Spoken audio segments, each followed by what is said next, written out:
Just about 2 minutes past 11 in the a.m. on Friday, the first day of December. You're logged on to WINNFM 98.9, so we're locked and loaded for another episode, another presentation of Voices. My name is Socrates. I'll be hosting today. And we'll deal with the salutations and other things when we return, having paid tribute to our sponsors. We'll do that right about now, and then we'll be right back. Feel the magic happening. Campari. Taste. Something incredible happens when Campari is mixed just right. Like Campari and orange juice poured over ice. Taste it. Try it tonight. Bitter, sweeter, better. Campari. Must be 18 years and older. Drink responsibly.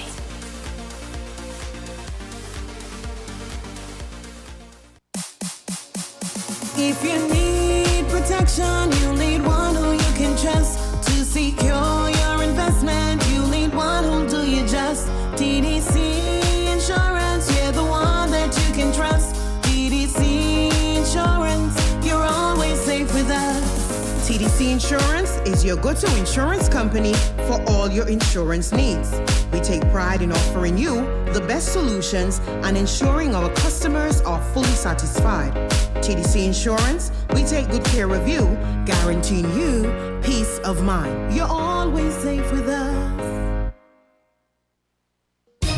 Hey! This Christmas is all about you. Yeah, boy. Flow brings the joy and better value.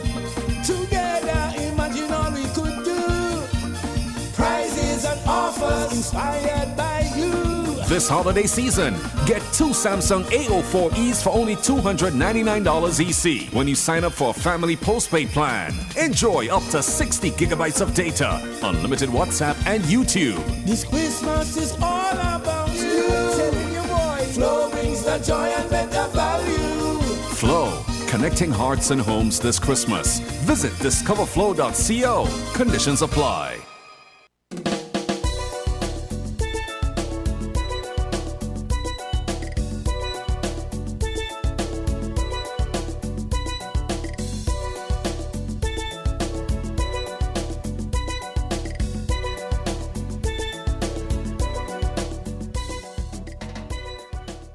Once again, good morning and welcome back to another presentation of Voices. My name is Socrates, hosting today. No special guest in the studio, but it's Friday. A lot of folks celebrate Friday, TGIF. Thank God it's Friday. It's Pele. It's a fantastic Friday. The atmosphere downtown is just beautiful. There's a nice wind blowing, keeping the place cool and calm. So we can also designate this as Good News Friday.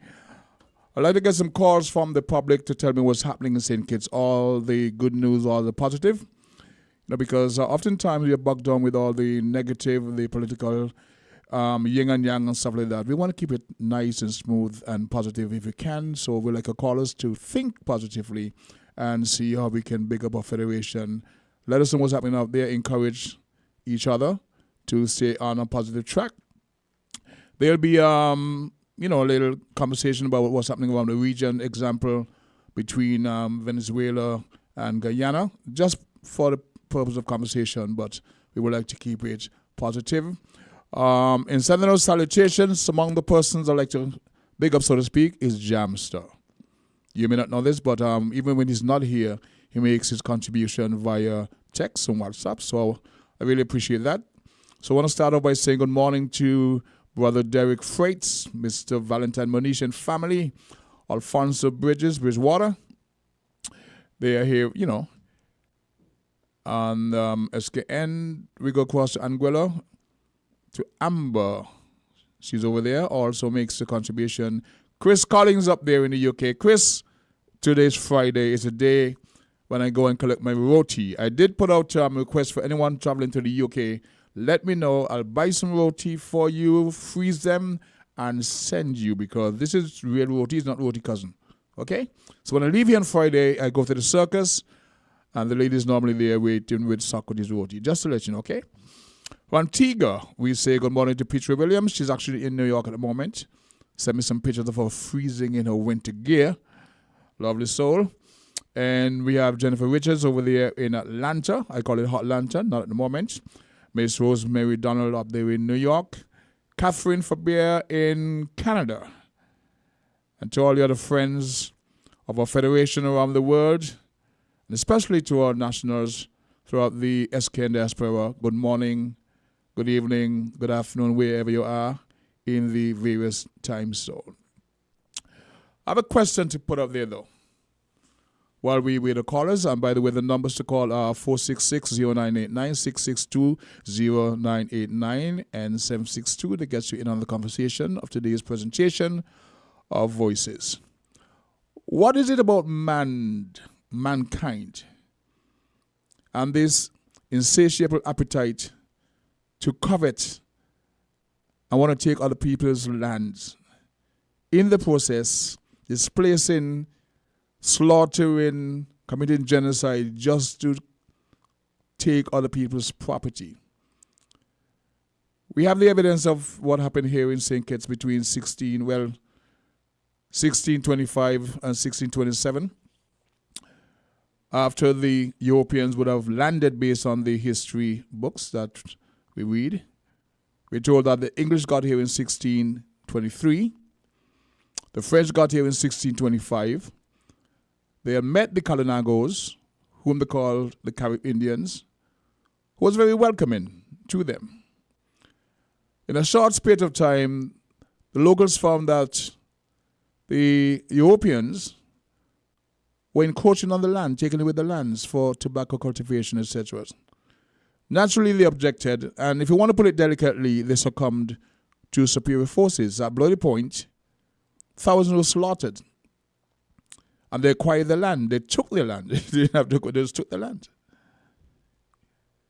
In the Middle East, we hear of the drama between Hamas and Israel. It's all about land. The Ukraine conflict is all about land, territory, property. People link claims to other person's property, and this is the main cause of conflict. We have a first caller, so let's see what this caller has to contribute. Good morning, caller. You're live on Voices. Good morning, the King. Good morning. Good morning. How are you? I'm doing great. What about you? Having a wonderful day, as usual. The King, interestingly, you're talking about what the colonizers did and pertaining to land, and we here, our leaders are selling our land. That hurts me. Why are they selling our land, the King? Mm-hmm. Do they not know the value of land? No. Let us look at this. Without agriculture, there is no culture, but our leaders are selling our land. And to who are they selling these lands to? Now, the King, let us look at all that is happening to us today. Now, I think last week I raised to you that in the 20th of May 2020, the whole world was in solidarity with what took place with George Floyd. The whole world, the King. Now, what does that say to me? Love. Love has conquered hate. Love has conquered hate. But where are we in all this, the King? Because when it happened, we reacted, and then everything is smooth. We being who? To COVID. We being who? COVID. We were shut down. And are we normal now? Are we back to normalcy, the King? Not quite. So we're looking at a people who knows when to throw things on a global scale. Who are these people? 1% of the principalities in high places, the King. Follow me. Now, there's a lot going on the continent globally and even down into our space in Haiti. For instance, William Ruto, the House of Parliament have just okay for them to send 1,000 Kenyan into Haiti, while there are protests in Kenya on this decision that the House has made. The King, we need to ask the question, why is William Ruto the front man in all what is going on with Haiti and in Kenya, where a certain philanthropist sat down with William Reuter and told him he need to consider the digital identification, the king. And who are they targeting right now? The youths. The youths are being implanted with a chip, a microchip. Now, of course, he's saying in order to eliminate pollution, paper, and all of that. But is it really that, the king? Of course it's not. But William Reuter have swallowed everything. So who is William Reuter right now when it comes to Kenyans and Africans on a whole? Now, you chose the question. I know I'm here, there, and everywhere, but just follow me on this, the king, because I have to bring things down into our space. Because you see, 2024 has been declared a year of cosmic shifting. It might have even started 2023. The earth is shifting, the king. Cosmology and ecology. When I spoke about what happened in 2020 with George Floyd, there are several principal steps that humanity has to take in order for us to move along with the shift. Because as I said, we're not dealing with hate anymore. We're not dealing with greed. We're not dealing with all those lower self, lower level of ego.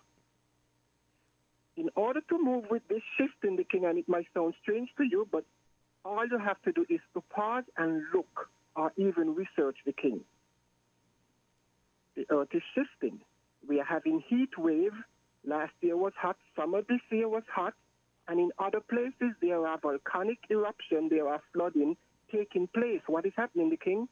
I've been saying all along for almost 3 years now that the earth is cleaning itself of that wickedness. Wickedness by whom? I have said Africans are here to nurture. Our hearts are different to them, but some of us have become like them. And that is why greed has consumed, as you asked the question, taking lands.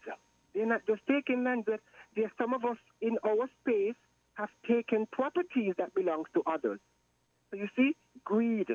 Greed is of the lowest level, and that is where some of our people are at. They are living in hell right now because they are never satisfied. Are you following me, the king? Yes. I'm going to give someone a chance, and I'll get back with some other topic. Much appreciated, and thanks for being the first caller of today's presentation. So the question pertains, what is it about the nature of man? If we accept the commandments of the Bible, the 10 that was presented in the King James Version, there is that, I don't even know which one, but it said, thou shalt not covet thy neighbor's land, his house, his ass, etc., etc., etc. And I find it's the root of all these major global conflicts throughout the history, the recorded history of man. I find something similar is more or less shaping up between Venezuela and Guyana. The question is what it is about man that they have to claim other people's territories. Treaties are made and broken, and this is my land, and we're going to invade and we displace you, we're going to kill you off, drop bombs in you, what it is. And at the end of the day, if you're not cremated or lost at sea, you're getting 6 feet under.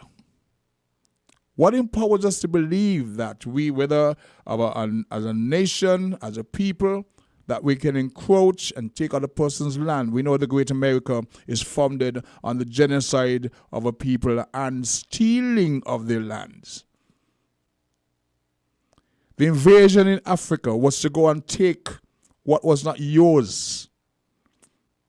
All the nations of the world has gone and has been raping Africa infinitum until, it's about land, taking what's not yours. Caller, you're live on Voices. But the caller, you're live on Voices.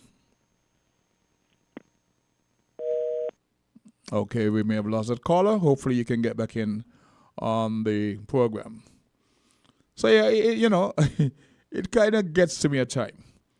We hear about Israel and Hamas and the war there, the 7-day war where they took lands and it was Palestine land and belongs to Israel. Is all about the land.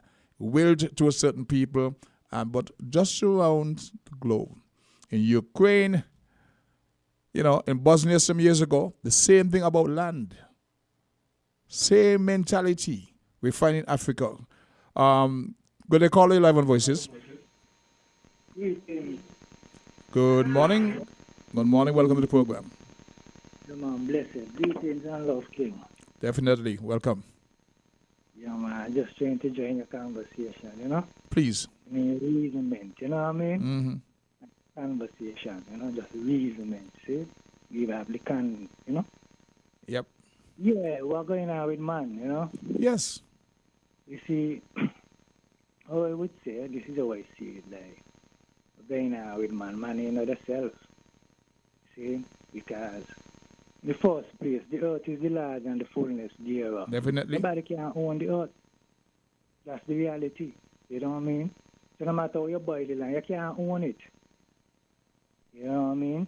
Because you don't got an owner already. We fence it. We fence the land. We occupy a spot. And you know what I mean?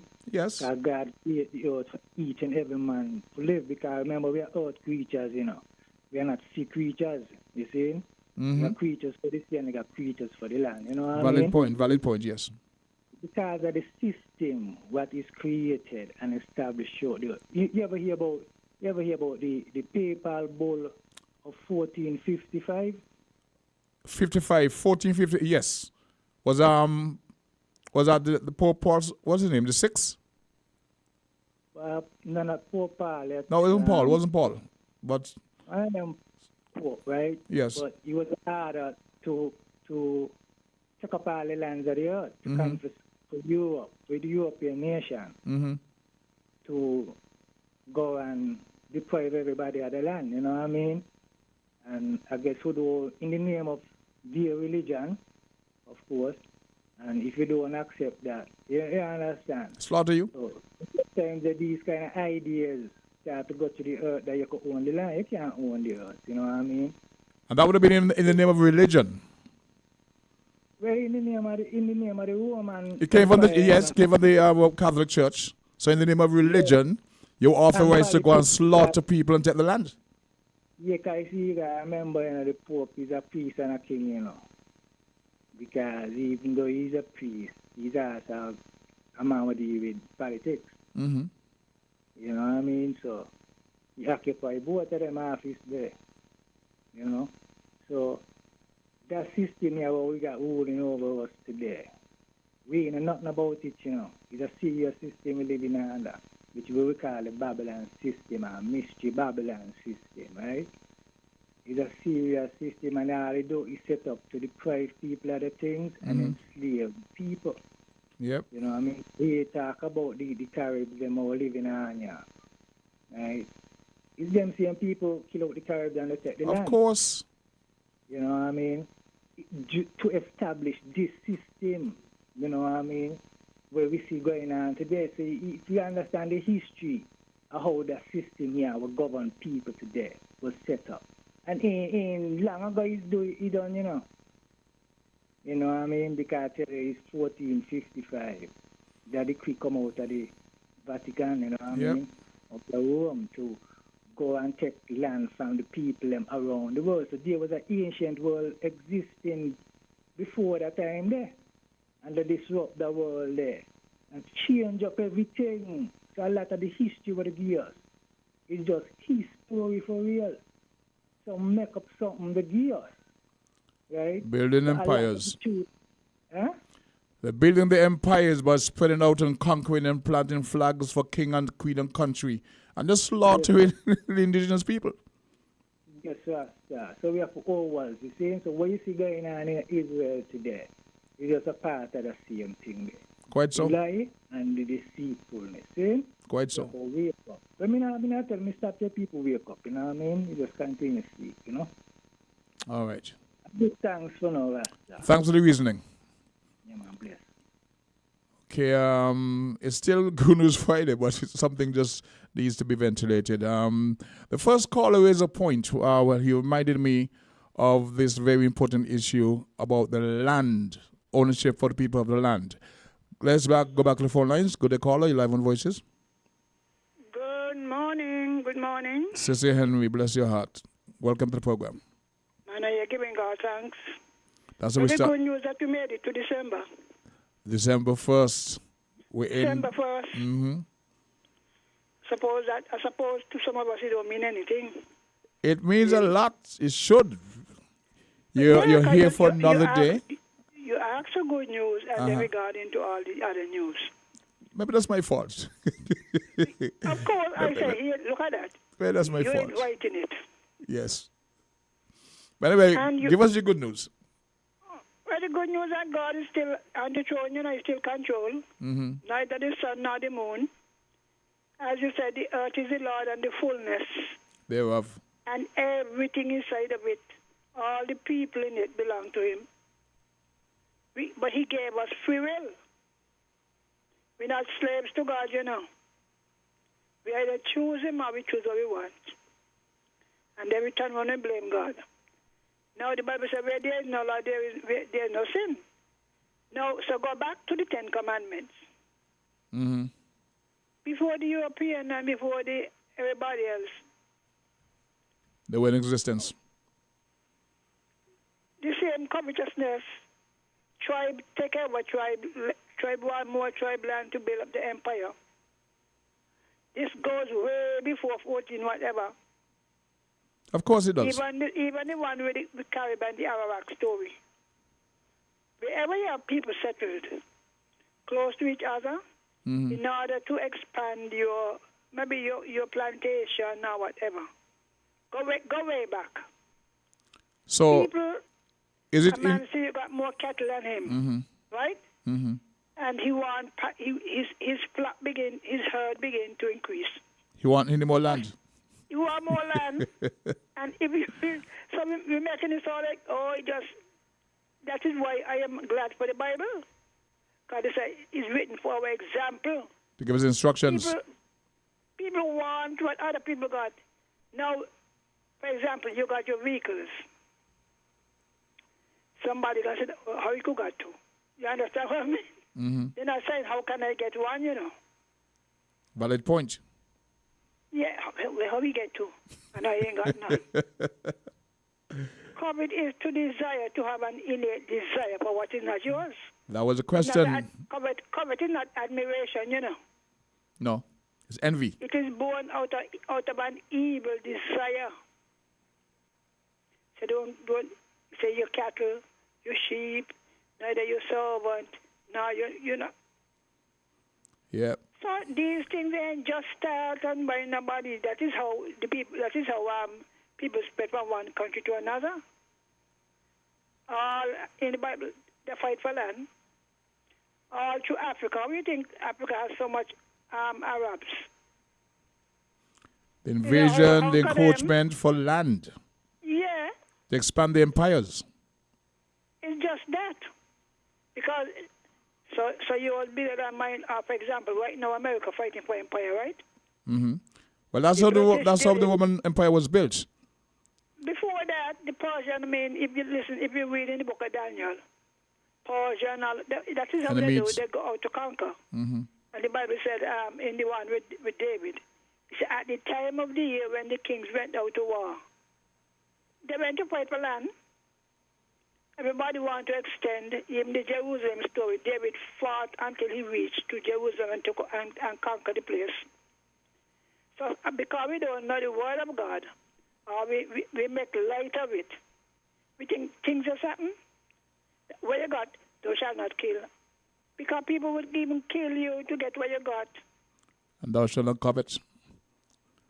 And that's the last one, and it outline, All the various... Don't covet the man's shoes. Don't covet the man's belt. Your neighbor's house. Don't covet the man's phone. You got a phone and might they have one, Mm-hmm. And they figure, well, they might even got an iPhone, same brand like yours. Yeah, but they want the latest model. That's what I mean.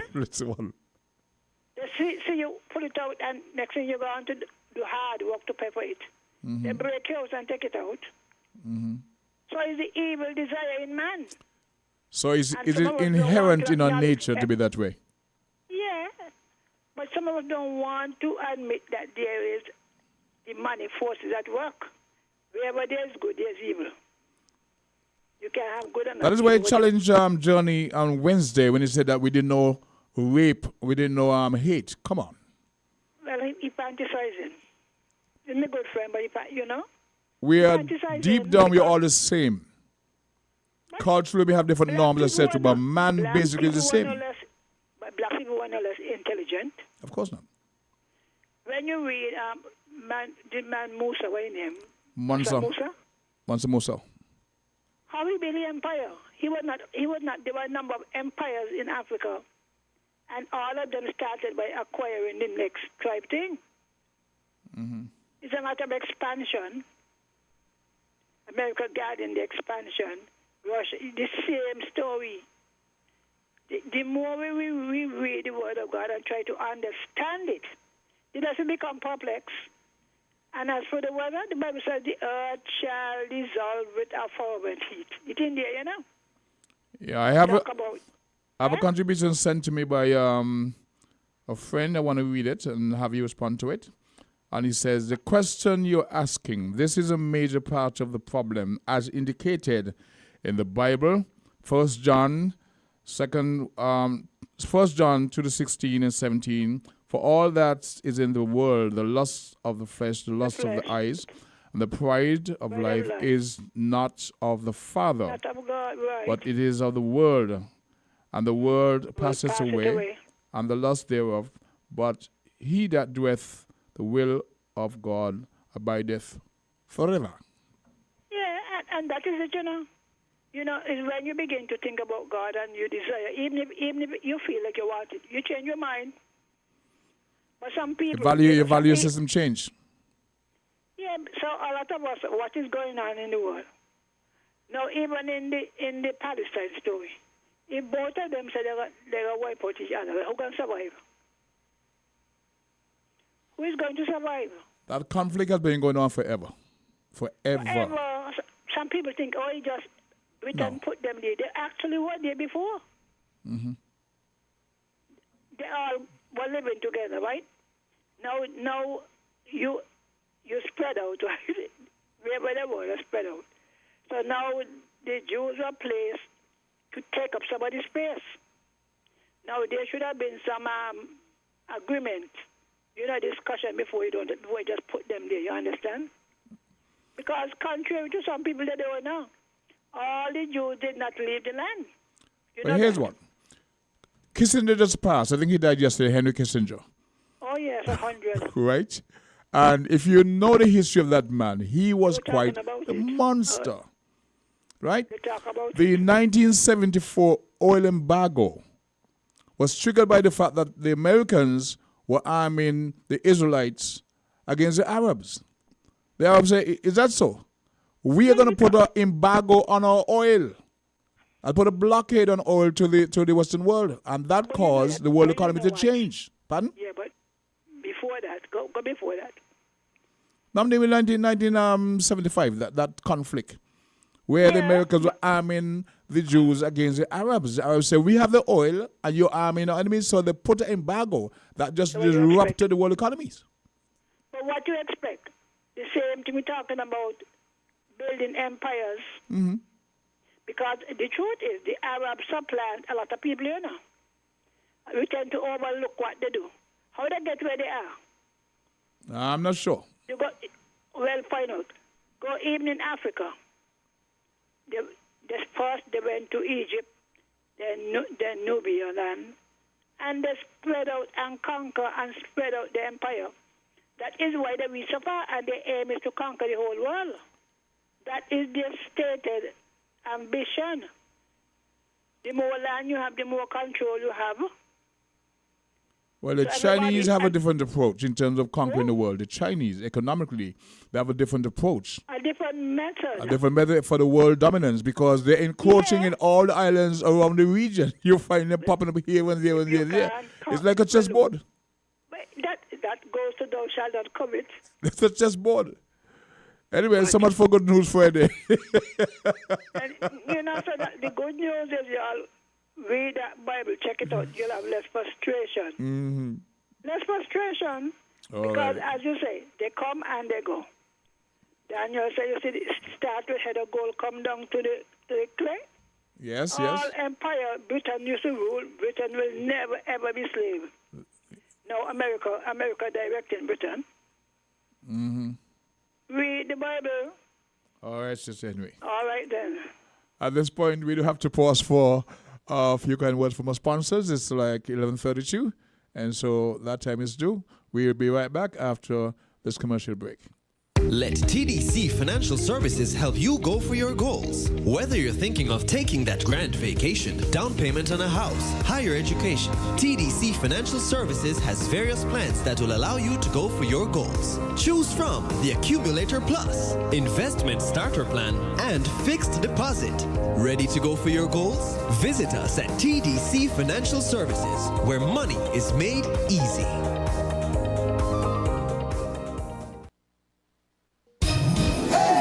This Christmas is all about you. Yeah, boy. Flow brings the joy and better value. With our new fiber network, sign up for any home internet plan or bundle mobile with home internet and get a $100 gift card. Get up to 1 gigabyte internet speeds, plus a chance to win prizes this holiday season. This Christmas is all about you. Yeah, boy. Flow brings the joy and better value. Together, imagine all we could do. Prizes and offers inspired by you. Flow, connecting hearts and homes this Christmas. Visit discoverflow.co. Conditions apply.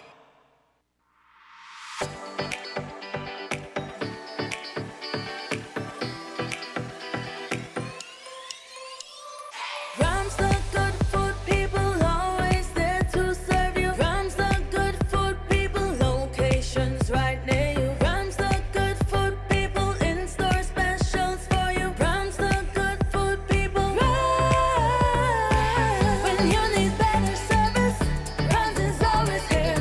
Better value, better prices. Rams is always here. Rewarding your loyalty. Rams is always here. We are community. We are family. We are family. Rams for you and me. We are community.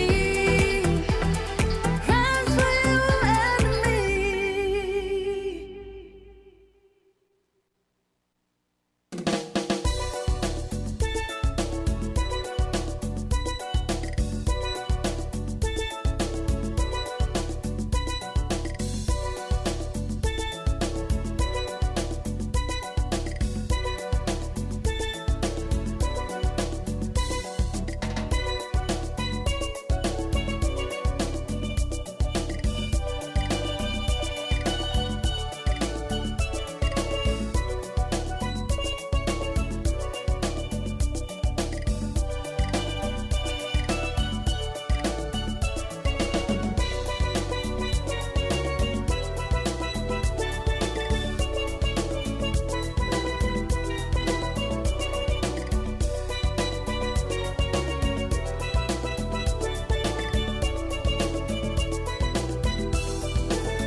It is December 1st, the first day of the 12th month of the year, and we have a call on the line, so let's take this call.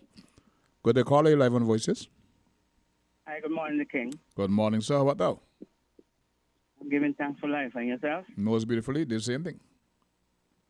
I'm here listening to the program, but can I ask permission to speak? Most definitely. First things first. Yes, last week, Wednesday last, when you was on the program, you disclosed a date which was emanated from the relevant authorities for we, the taxi fraternity who normally fly or trade in the circus. Can you give me a refreshment as to the date? Is it a particular The date? second. The second. On the second? They're going to have from the spirit of Christmas, or is it from the 4th to the 7th? From the 2nd. Yeah. And then from that to the 20th, the space will be occupied by other activities. We'll do two other activities, Yes. We have reached that far. But throughout the course of the conversation, have they allocate a designated area where we can ply our trade? A letter was signed by the presidents of the three associations and was sent to the Commissioner of Police. We are waiting their response on that. Oh, okay, good. Thanks. So a letter was sent the very next day, actually, to give us considerations and to look at our situation and see if we can come to a solution as to where we can park and maintain our business. Yes, okay. Let me get to the matter of hand. Okay. It's interesting with the topic you put out there for discussion this morning. But before I go there, a minute or two, I want to say good morning to Mrs. Henry, good morning to Dwyer. Dwyer, he keep encouraging me to keep educating, keep pricking the mind. I spoke about some information Wednesday there, which I knew for a long time. But let us talk about the perfect storm and the perfect time of doing things. Yeah. I would not want to disclose information if there are not some ready minds, and I want to maximize on my information. It's not like you're casting pearls to swine. If you know you have something precious, share it. Let's go. Let's hear you. The opportune time to share it so that it will reap dividends. And so that's my mission. Okay, the topic at hand. Yes, yesterday morning there was a discussion on Morning Island Tea with the same matter because it is ongoing. Which same matter? Which we heard. And I weighed into the equation, the King.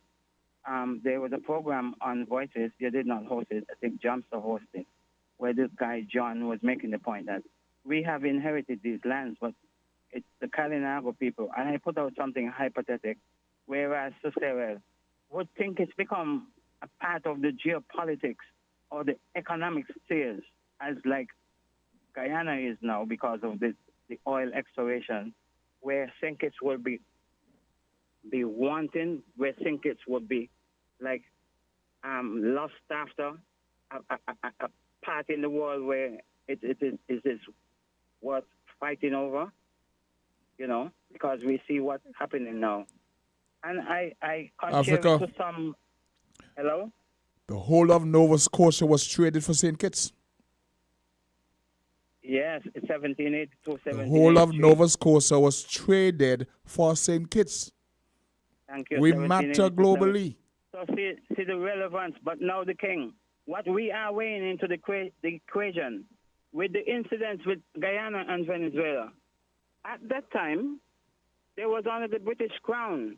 Now Guyana has asserted itself as an independent nation, a republic at that. They were left to deal with the morass of the British wanted to annex the land if they had annexed the Essequibo area. I am saying, if these things are going to go down to arbitration, in which most of the time it goes to, sometimes the rightful owners may not even get back their land. I am saying that the people who they know their history. Let them sit down in an amicable way to resolve it. Because going to arbitration is one thing. And contrary to belief, Mrs. Henry, yes. And like I said, the Cain and Abel story was an older story. Likewise, so many of the narratives in the Bible was older. Would we want to give credit to people who is not the orators of this new version? No, we would not want to give credit. But we remember when Joshua sent the two spies in Jericho, where Rahab the harlot took them in.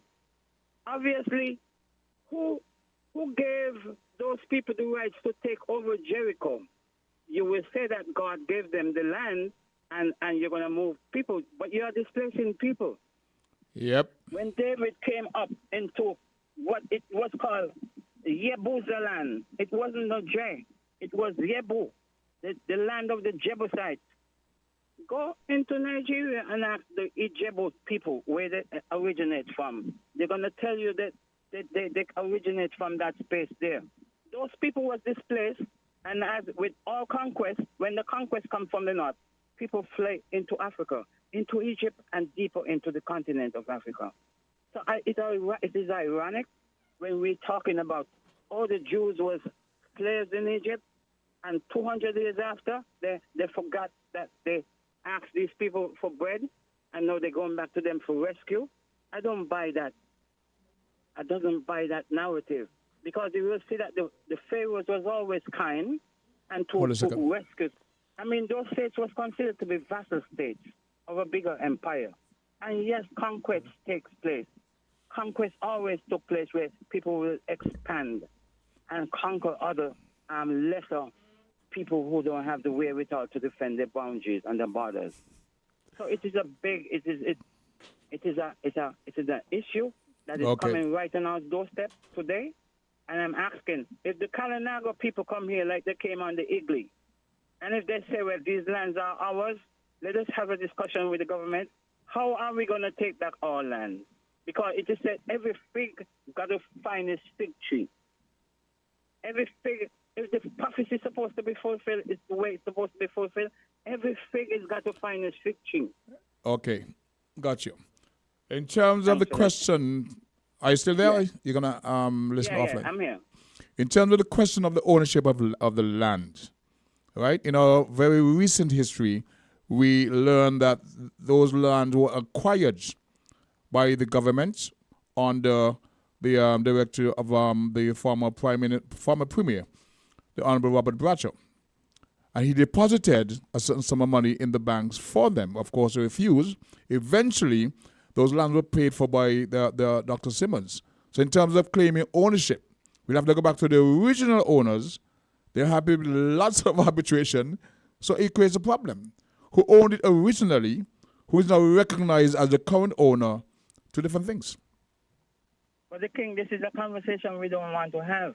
We don't want to have. Because reading the annals of Sir Probon Innes, may his ancestors receive him with open arms, reading his annals, one time the southeastern peninsula is where the peasants was sent to settle, because the prized lands of Bastille, when the British, drove the French off 1713 and further on, all those lands where the peasant, quote-unquote peasant people occupied, the powers people worked over there. People actually worked over there also.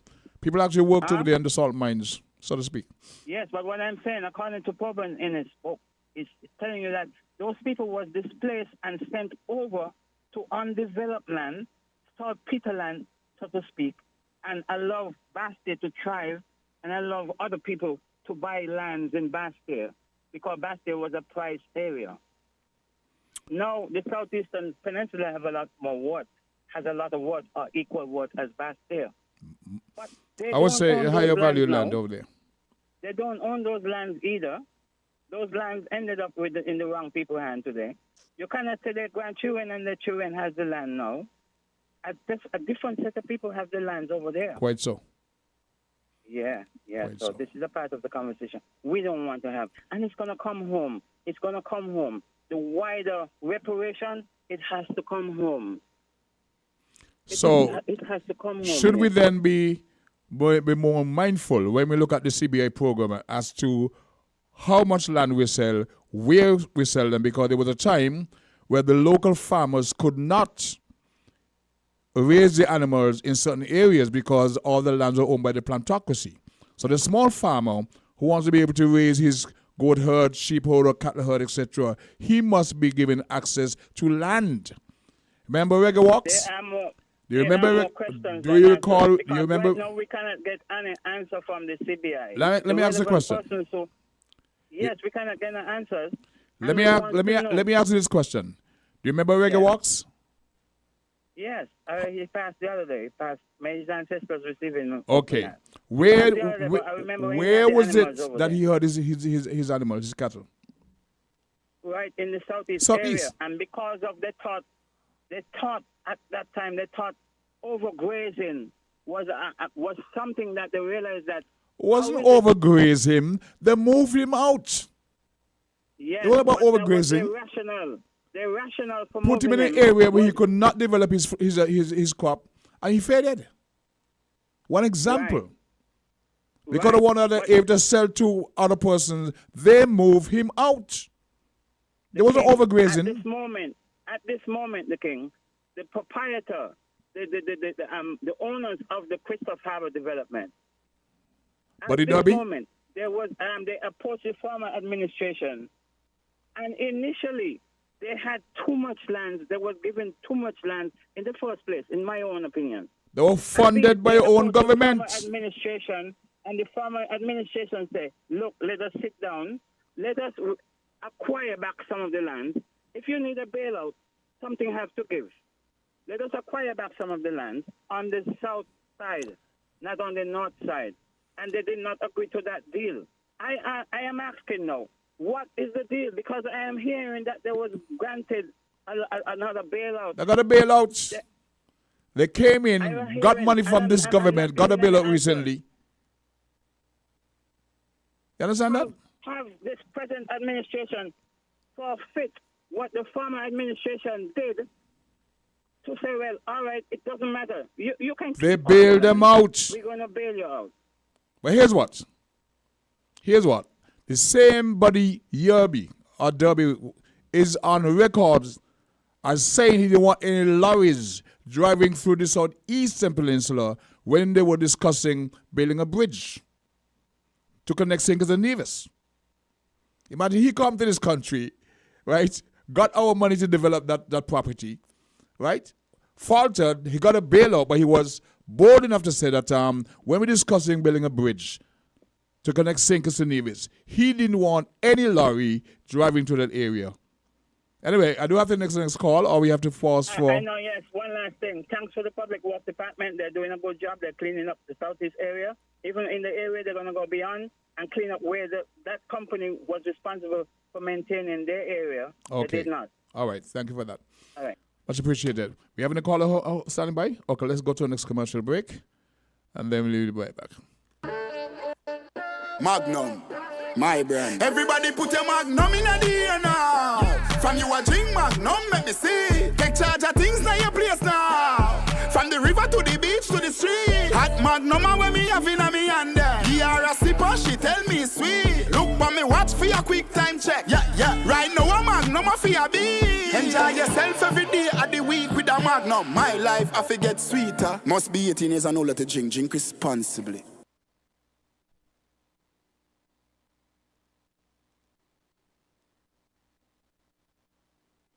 Unwrap the joy this Christmas with DDC.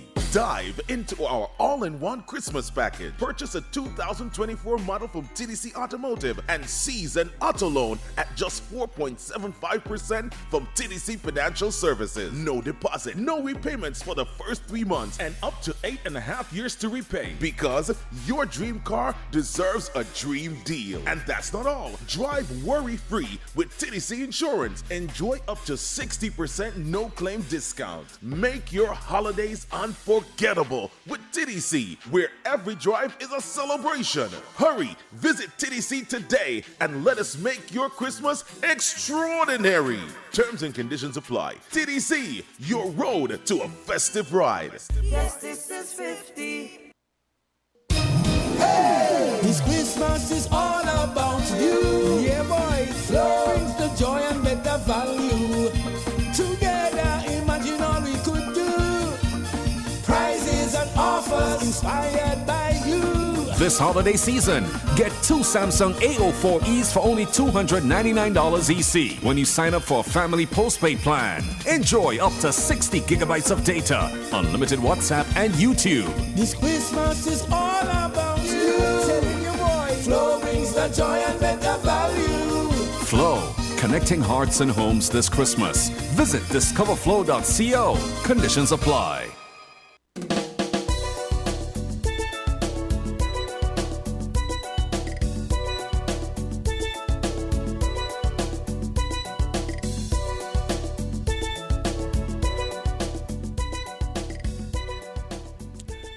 Okay, the clock on the wall says it's 11:51, and we go straight to the phone lines. Good day, caller, you live on Voices.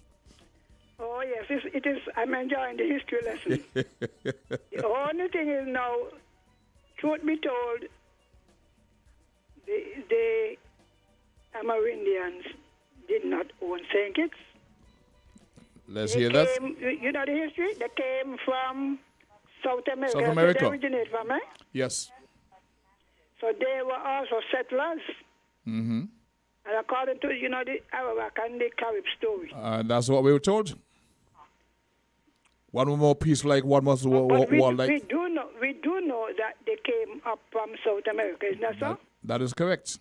That's a fact.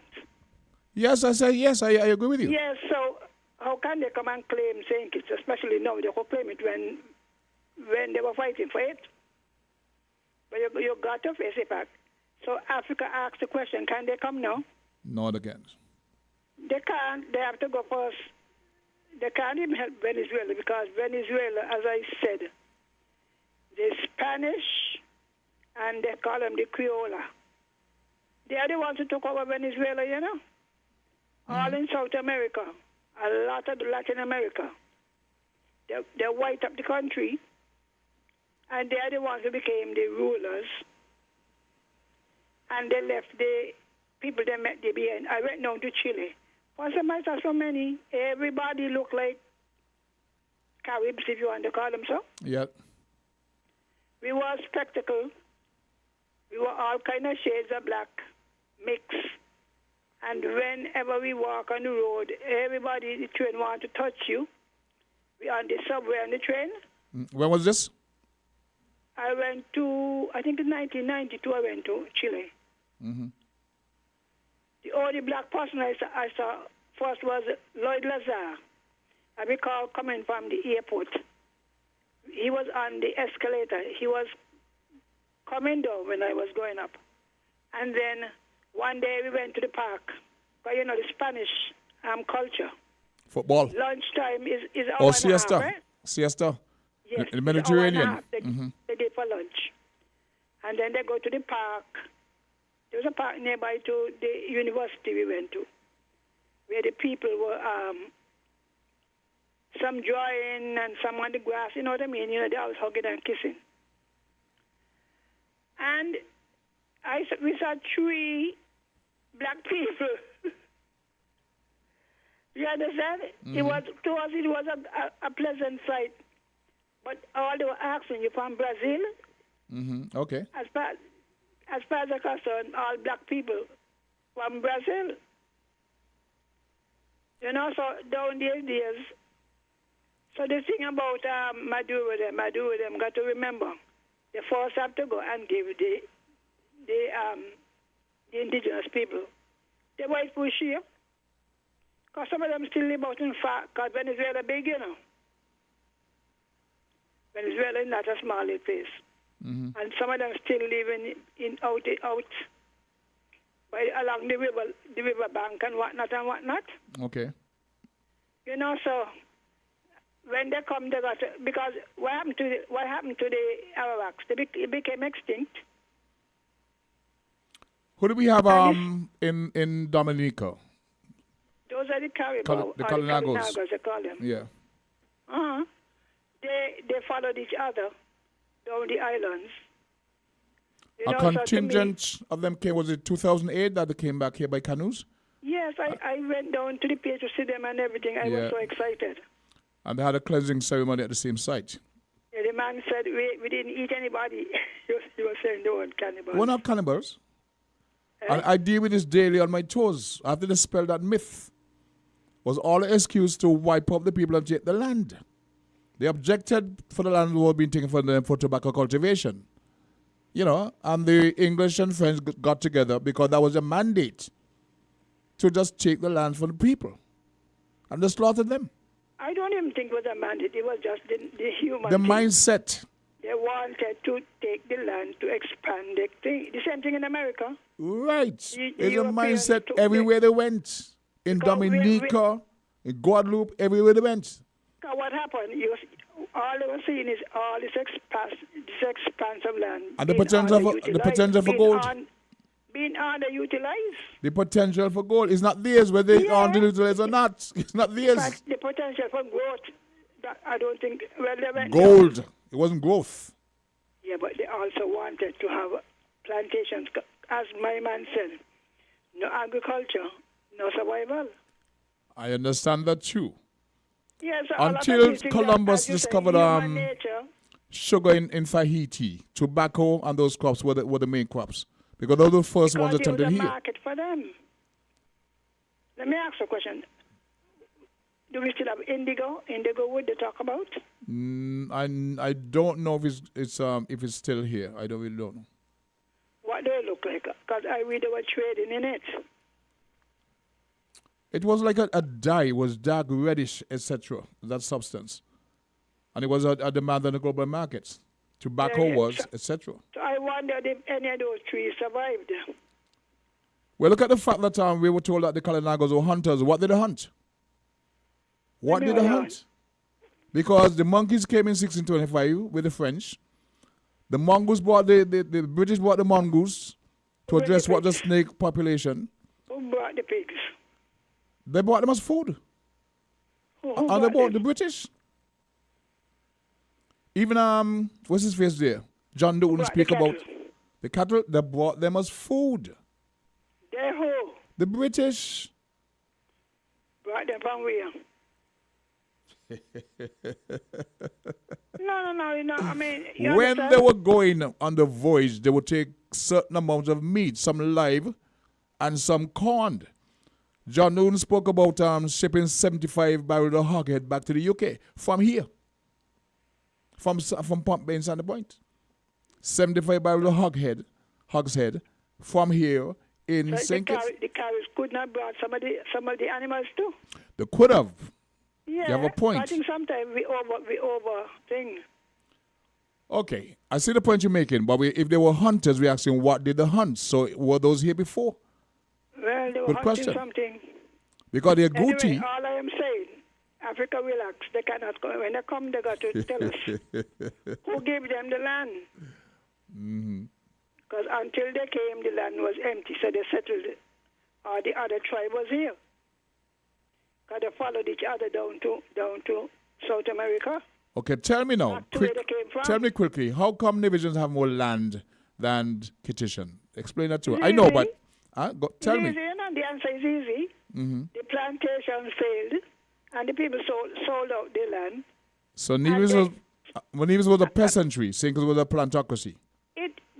Nevis people have more land because they got the land. They got the land after the sugar industry in Nevis failed. The information and they went to a peasantry. But here's what, we're actually out of time. It's been so exciting. We're out of time. We do have to pause now for the WINNMedia FM Midday newscast. It almost slipped me. It's 11:59. It's now 12 o'clock. So I will be happy to... But check out the Nevis thing, because I had the information I'd given to Mr. Yearwood. He could tell you if you're listening. Okay. Thanks for your calls and your contribution for the first half of Voices. We now have to pause and honor the WINNMedia FM's midday newscast. You found the sound. 98.9. Win FM. We now bring you the headline news. The headline news is brought to you by Caribbean Alliance, KDP Enterprises, The Grange, and Carib Brewery.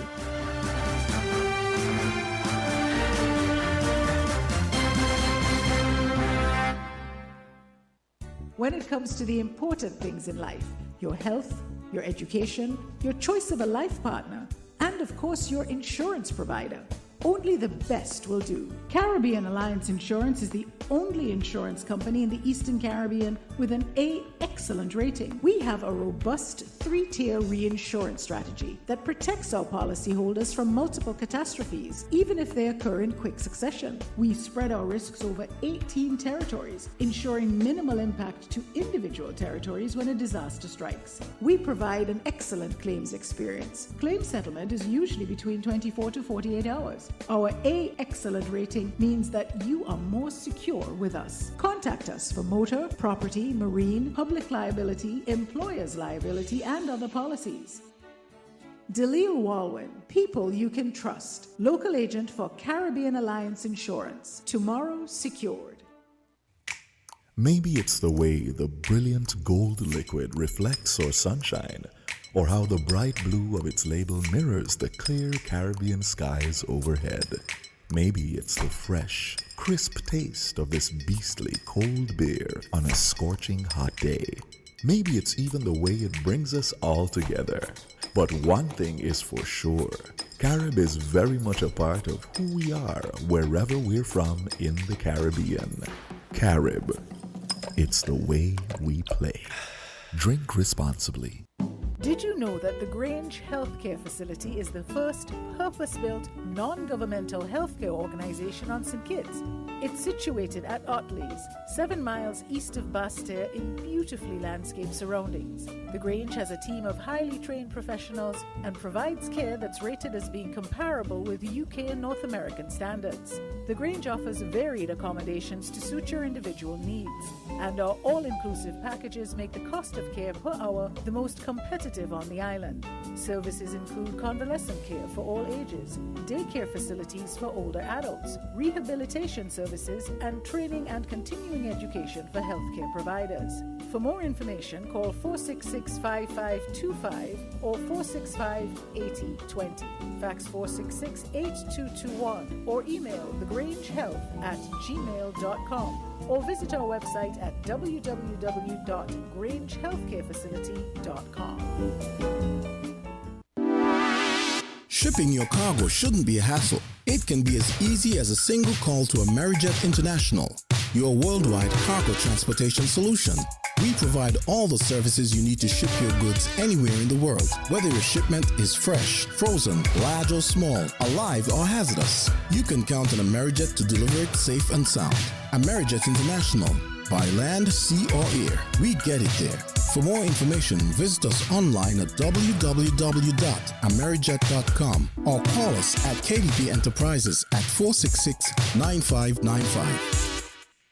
With the WINNFM Midday News, I am Kevon Brown. And I am Yulana Weeks. Our top stories. Adolescents and young people under age 30 are emerging as vulnerable target group for HIV in the Federation. Graduation ceremony marks completion of skills training for several young women in St. Kitts and Nevis. UAE pledges $100 million to Loss and Damage Fund during opening of COP28. Guyana President in Dubai and Barbados independence. Internationally, Israel-Hamas fighting resumes after truce expires. Now the details.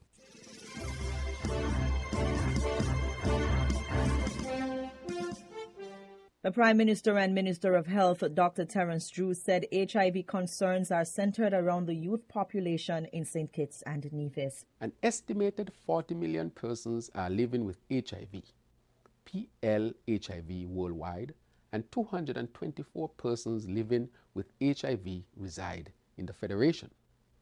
In 2021, over 1.5 million persons were infected with HIV globally.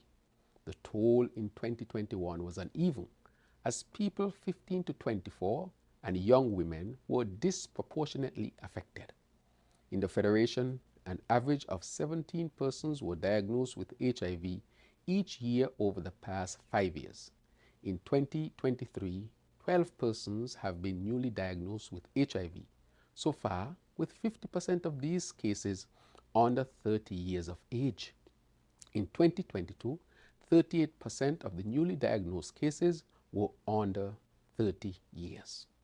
According to UNAIDS, young people are at risk for HIV, and in our population, adolescents and young persons are emerging as a vulnerable target group. We have a responsibility to protect our youths. Organizations and the extended community, including persons living with the disease, have a significant role to play in curbing the spread of HIV and AIDS, said Dr. Drew. The Minister of Health said to advance progress with the national HIV response, it is imperative to ensure that those living with HIV receive health care. The National HIV/AIDS program covers 4 pillars, including response, prevention, diagnosis, and treatment.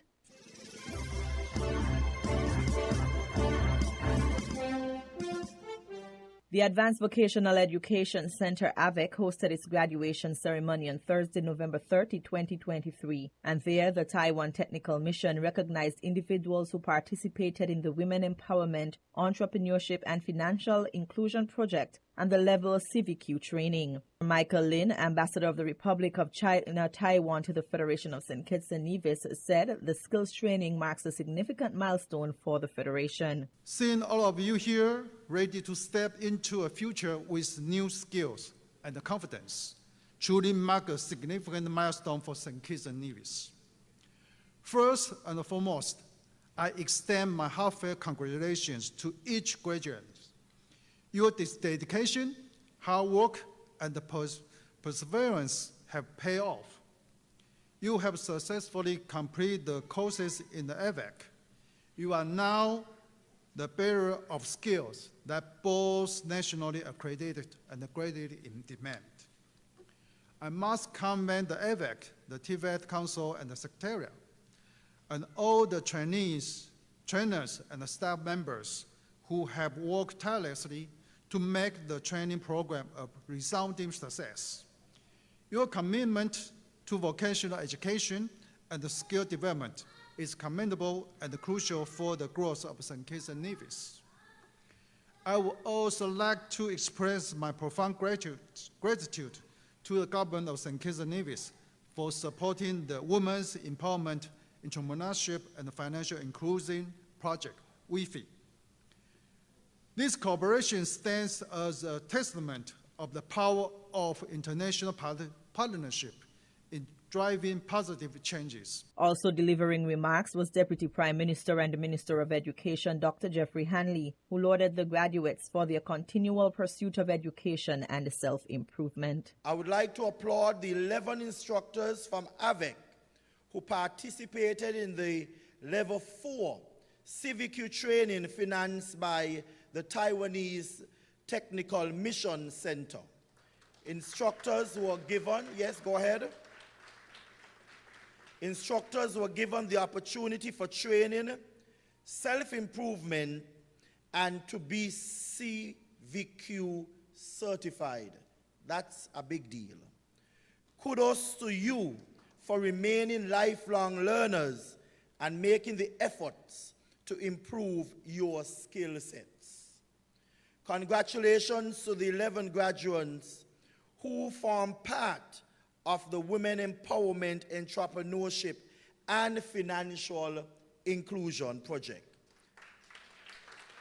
This was a collaborative effort with the Taiwan Technical Mission and AVEC, and it is the first cohort that will be completing a Level 1 NVQ certification in general cosmetology and commercial food preparation.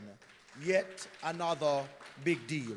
Taiwan has been a partner of the Federation for 40 years. Dr. Hanley expressed gratitude to Ambassador Lin for the continued partnership. Partnerships are very important if we are to successfully achieve our goal and mandate of transforming education. It goes without saying that the Republic of China on Taiwan has been a solid partner in the process. We are grateful for your continued support on numerous fronts, Ambassador, but most importantly, your assistance in ensuring that our citizens receive quality education.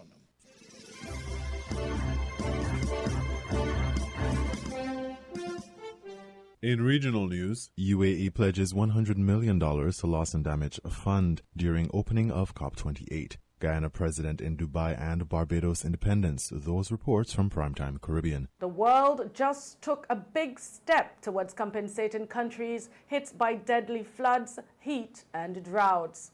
Nearly all the world's nations on Thursday finalized the creation of a fund to help compensate countries struggling to cope with loss and damage caused by climate change, seen as a major first-day breakthrough at this year's UN Climate Conference. Some countries started putting in money right away, if little compared to the overall anticipated needs. Sultan Al Jaber, the president of the COP28 Climate Conference in Dubai, hailed the first decision to be adopted on day one of any COP and his country, the United Arab Emirates, would chip in $100 million to the fund. Other countries stepped up with big-ticket commitments, including Germany, also at $100 million. Developing nations had long sought to address the problem of inadequate funding for responding to climate disasters caused by climate change, which hit them especially hard and for which they have little responsibility. Industrialized countries have spewed out carbon emissions that are trapping heat in the atmosphere. But many details of the loss and damage funds were left unresolved, such as how large it would be and who would administer it, and more. A recent report by the United Nations estimates that up to $387 billion would be needed annually if developing countries are to adapt to climate-driven changes. Some activists and experts are skeptical that the fund would raise anything close to that amount. A green climate fund that was first proposed at the 2009 climate talks in Copenhagen and began raising money in 2014 hasn't come close to its goal of $100 billion annually. Barbados' Prime Minister Mia Mottley, speaking at her country's independence celebrations in Bridgetown Thursday, called it a start. That the world's nations have finally not only settled on the loss and damage fund, but the capitalization of it has started this morning in earnest. And we thank the people of Barbados for playing the role that we have played in ensuring that this most essential item of justice can help level the playing field for those of us who have become victims of the climate crisis. Will we today or next week see the capitalization where we want it? No, but it is the beginning. And as we have learned, step by step, we can ensure that justice is delivered. The fund would be hosted by the World Bank for the next 4 years, and the plan is to launch it by 2024. A developing country representative will get a seat on its board. Guyana's president, Dr. Irfan Ali, has made a whirlwind visit to the COP meeting in the United Arab Emirates, only to return home on Saturday to be in his country on a pivotal weekend. Venezuela is voting in a referendum Sunday on whether effectively to approve the annexation of 2/3 of Guyanese territory.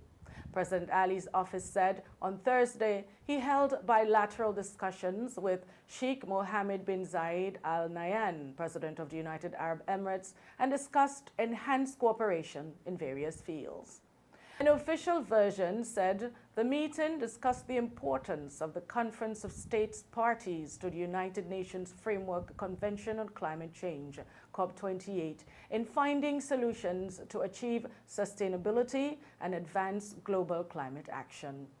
President Ali met on the sidelines of the meeting with UK King Charles, as well as members of Britain's delegations, including new Foreign Minister David Cameron. They reportedly also briefly spoke about the Essequibo border issue. 2 world leaders were given the Order of Freedom of Barbados, one of that nation's top honors. They were named among an honors list Thursday as the republic celebrated its 57th anniversary of independence. President of Guyana, Irfan Ali, and Rwanda's President, Paul Kagame, were recognized. Kagame was recognized for his efforts to promote economic diplomacy through the Pan-African network between Africa and the Caribbean.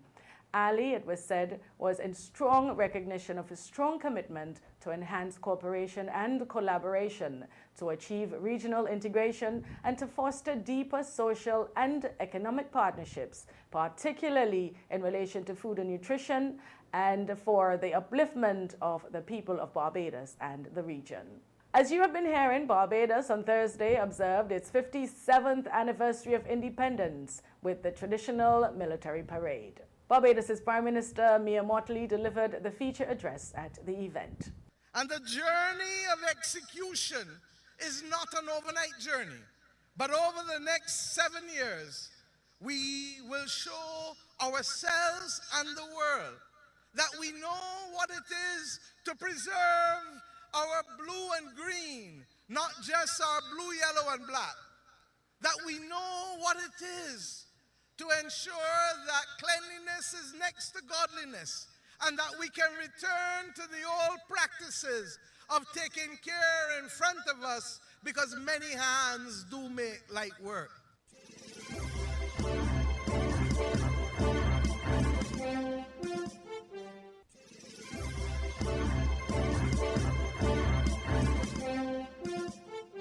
We now bring you these international reports. This air raid siren booming across southern Israel early on Friday signaled the end of 7 days of quiet. It sounded as a rocket flew towards Israel, said by its forces to be fired from Gaza in the hour before the extended truce with Hamas was set to expire. The Israeli military said it intercepted projectiles and accused the Palestinian militant group of violating their truce. And so, it said, it resumed combat, with the ceasefire ending at 7 a.m. local time. Smoke was seen over Gaza as heavy fighting was reported. There was no immediate comment from Hamas or claim of responsibility for the rocket launches. The return to fighting came despite urgent attempts by mediators Egypt and Qatar to continue extending the temporary ceasefire that began on November 24th.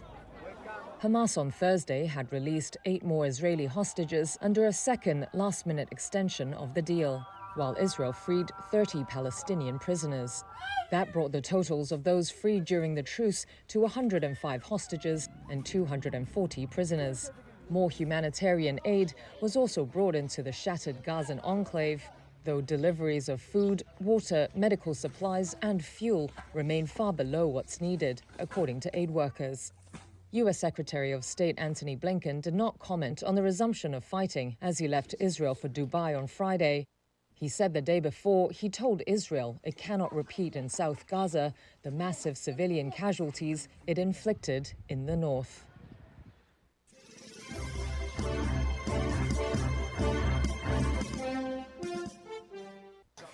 Now, earlier, Qatar's foreign ministry released a statement saying it expresses deep regret at the resumption of Israeli aggression against Gaza following the end of the humanitarian pause.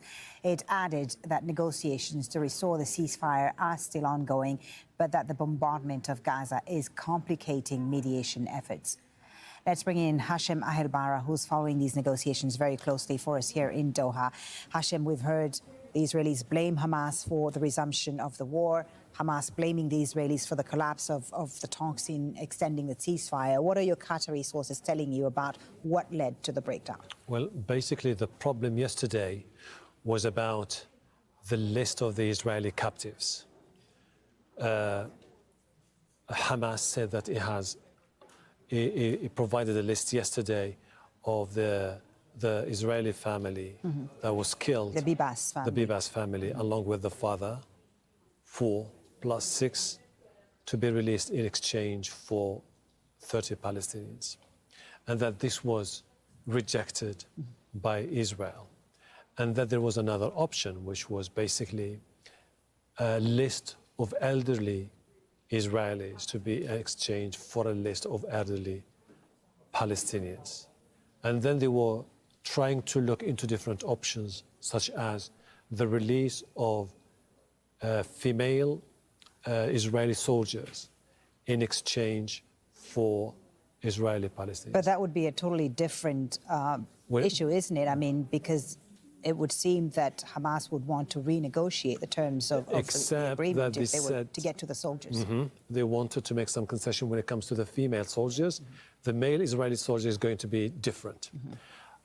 But then they said throughout the negotiations yesterday night, the Israelis said, no, we want this list to be released. And that when they went through the list, they said these were female soldiers, they have to be part of a different criteria. Okay. So it was about criteria, it was about leverage, but it was about a great deal of uncertainty about how to move forward. Each party was trying to study the enemy's next move, and this explains why the talks collapsed. So the talks have collapsed, but I understand that there's still a line of communication between the two sides, right? And the Qataris are trying to negotiate They are. another extension. What's the likelihood of reaching another extension, another agreement between Israel and Hamas? It will. Is there a chance that we could see? They say there is a chance. Just the fact that they are negotiating as we speak is a good indication. No one is pulling out from the talks. However, they need to convince both Hamas and Israel on agreeing on a list, and particularly when it comes to the list of the Israeli captives. As we speak, they are yet to finalize the list. If there is no list, then you won't have an agreement. Then the problem is, you see the escalation today. So this is a collapse of the ceasefire agreement. If it continues to further deteriorate, it will just diminish the chances whatsoever to extend the ceasefire. And this has been Qatar's strategic goal, which is just continue in this track to ensure that the ceasefire holds. If the ceasefire holds, it will be conducive to a comprehensive agreement. But there was always the risk that the ceasefire would collapse, right? I mean, there was a risk, that the war would resume, because Netanyahu, the Israeli Prime Minister, had said, even if the ceasefire is working right now, we will go back to war, we will resume the war. And we're seeing the pictures of that happening right now with intense Israeli bombardment across the Gaza Strip, the north and even the south, which is supposed to be safer. We seem to be in a new phase of this war. What is it going to look like, you think? Is it going to be as intense as the first round? Do you know when they were into the thick of the negotiations about potential for a prolonged extension, so came the statements from the Israelis on the need to destroy Hamas. But then official statements for the first time by top Israeli officials, including the Prime Minister, on Israel determined to kill the leadership of Hamas all over the world. The timing of those statements, when you are trying to salvage a political deal that could be conducive to a ceasefire, left many grappling with what are Israel's motives when it comes to the deal. Are they genuine? Do they want to go to a deal? Do they want to see a prolonged ceasefire? And then you have the resumption of the fighting. And this explains why when you see the statement from Qatar's Minister of Foreign Affairs, it says while they are determined to continue mediation, but they condemn what they described as Israel's collective punishment of the Palestinians, the forcible displacement of the people, and the continuing of the destruction of the civilian property. Right. And so what should we be watching out for in the next few hours and next few days, Hashem, when it comes to the negotiations, the diplomacy? Tonight is going to be crucial. I mean, you have to come up with something positive.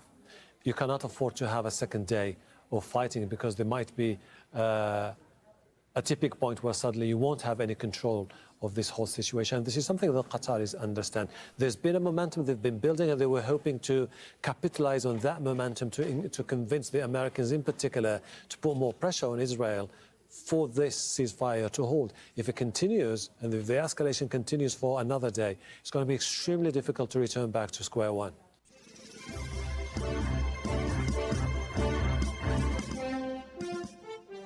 Day 2 of the COP28 climate summit in Dubai. World leaders arrive, including the UK Prime Minister Rishi Sunak. Mr Sunak has announced £1.6 billion of UK funding for climate projects to support efforts to reach the Paris Agreement goal. Well, day 1 has brought a surprise breakthrough, with leaders agreeing to launch a fund to pay for damage for climate-driven storms and droughts. That is something poorer nations have been fighting for 3 decades.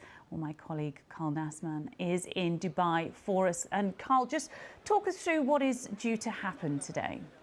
Yeah, well, today is day 2, as you mentioned, and this is the day when all of these world leaders, more than 150, will be gathering and giving their addresses. And this is a chance for many of them to start to set out their agenda, to hopefully put forward plans to aggressively cut their carbon emissions. Well, one of the most crucial aspects of climate action right now, and really what COP28 is also focusing on, is trying to make sure that the developing nations and the nations that are truly on the front lines of climate change and climate disasters, that they have their voices heard, that they have the resources that they need to not only adapt to warming temperatures, but also to start their own green transition, to start to invest in renewable technologies. It takes money to do that.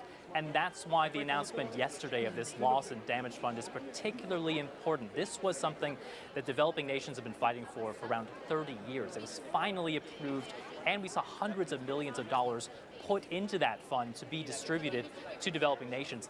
Everyone says, look, we have to bring everyone together. Developed countries who are, of course, responsible for most of the historic carbon emissions, as well as developing nations. And that is a big focus here in Dubai at this latest climate conference.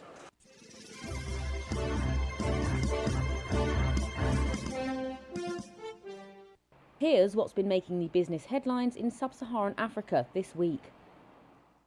Impala Platinum said Thursday that it was restarting mines that had been halted for 2 days after a deadly accident at one of its shafts. The Johannesburg-based company shut down most of its platinum mines in South Africa after the incident in which 12 workers were killed and more than 70 hospitalised. Uganda is preparing to borrow $150 million from China's Export-Import Bank to help expand its internet infrastructure, the Finance Ministry said on Monday. The move underscores Uganda's increasing reliance on Chinese lenders for credit after the World Bank responded to a new anti-LGBTQ law by halting all new lending. Orange has decided to withdraw from the process to purchase an up to 45% stake in Ethiopia's Ethio Telecom. The French telecoms firm said it believed conditions would not allow for the rapid deployment of our strategy and the completion of a project that would create value for the company. Angola has officially started diamond mining at its new Luele project, the biggest in the country and one of the world's largest by estimated resources.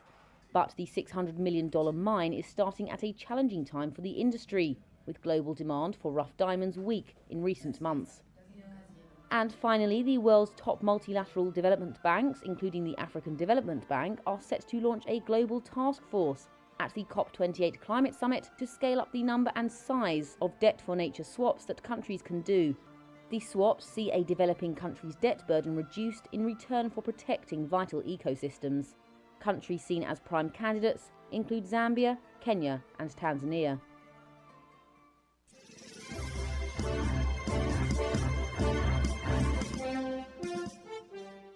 You are listening to the Midday News on WINNFM 98.9. The headlines? Adolescents and young people under age 30 are emerging as vulnerable target group for HIV in the Federation. Graduation ceremony marks completion of skills training for several young women in St. Kitts and Nevis. UAE pledges $100 million to loss and damage fund during opening of COP28. Guyana president in Dubai and Barbados independence. Internationally, Israel-Hamas fighting resumes after truce expires.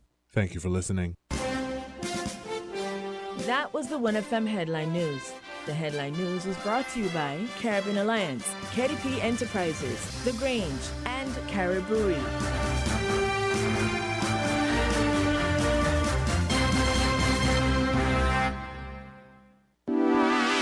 Shipping your cargo shouldn't be a hassle. It can be as easy as a single call to Amerijet International, your worldwide cargo transportation solution.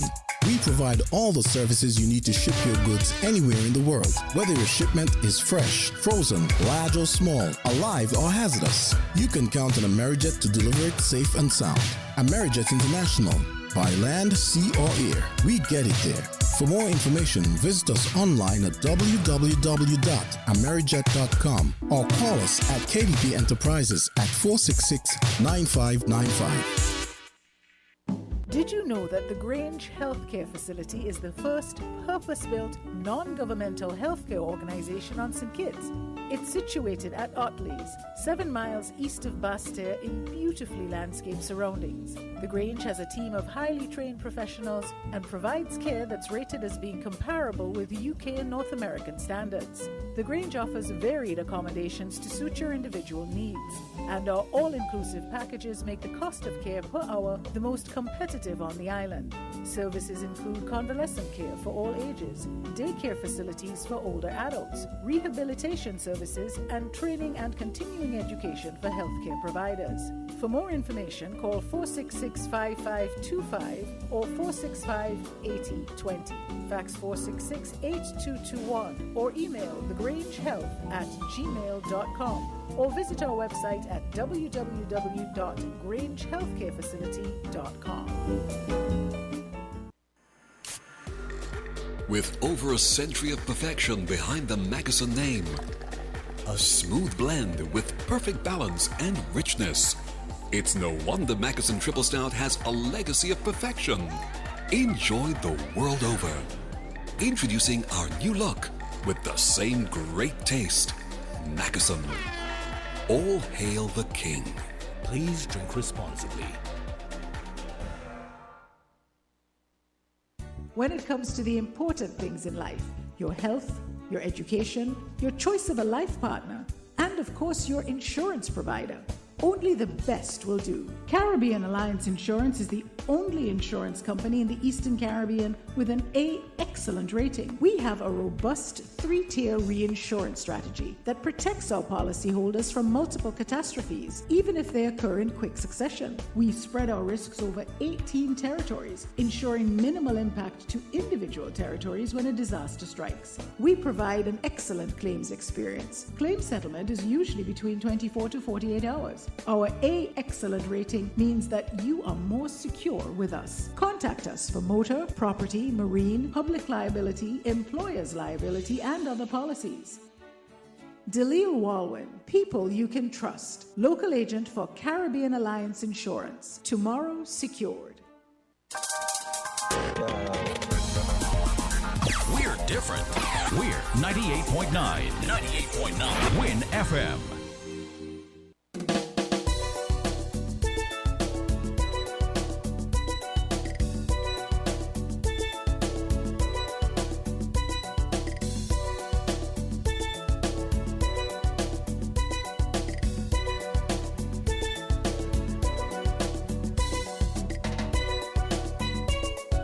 Are you ready to turn transactions into treasures? It's time to unlock the triple transformation transaction treasures at Holtzman's Furniture and Appliances and Ashley Furniture Home Store St. Kitts. With every hire purchase, not only do you get quality furniture, but you also get triple cash back for free groceries. That's right, triple your saving, triple your transformation. Imagine a home beautifully furnished and a pantry stocked to the brim, all in one go. Our expert staff is standing by, ready to guide you to the pieces that will make your dream home a reality.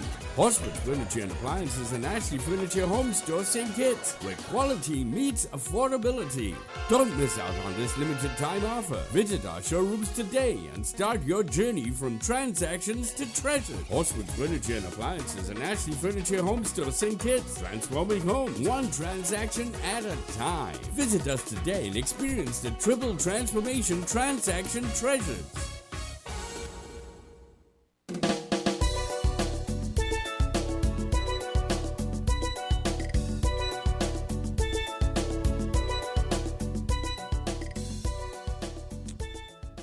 Good afternoon and welcome to today's the second half of today's presentation of Voices.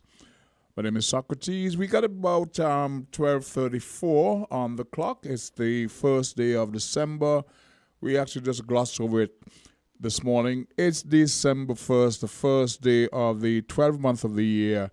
December means so much to our folks here in SKN. And around the world, of course, for Christian believers, it's a month wherein we celebrate, observe, and celebrate the birth of Christ. The date that we celebrate, that's on December 25th.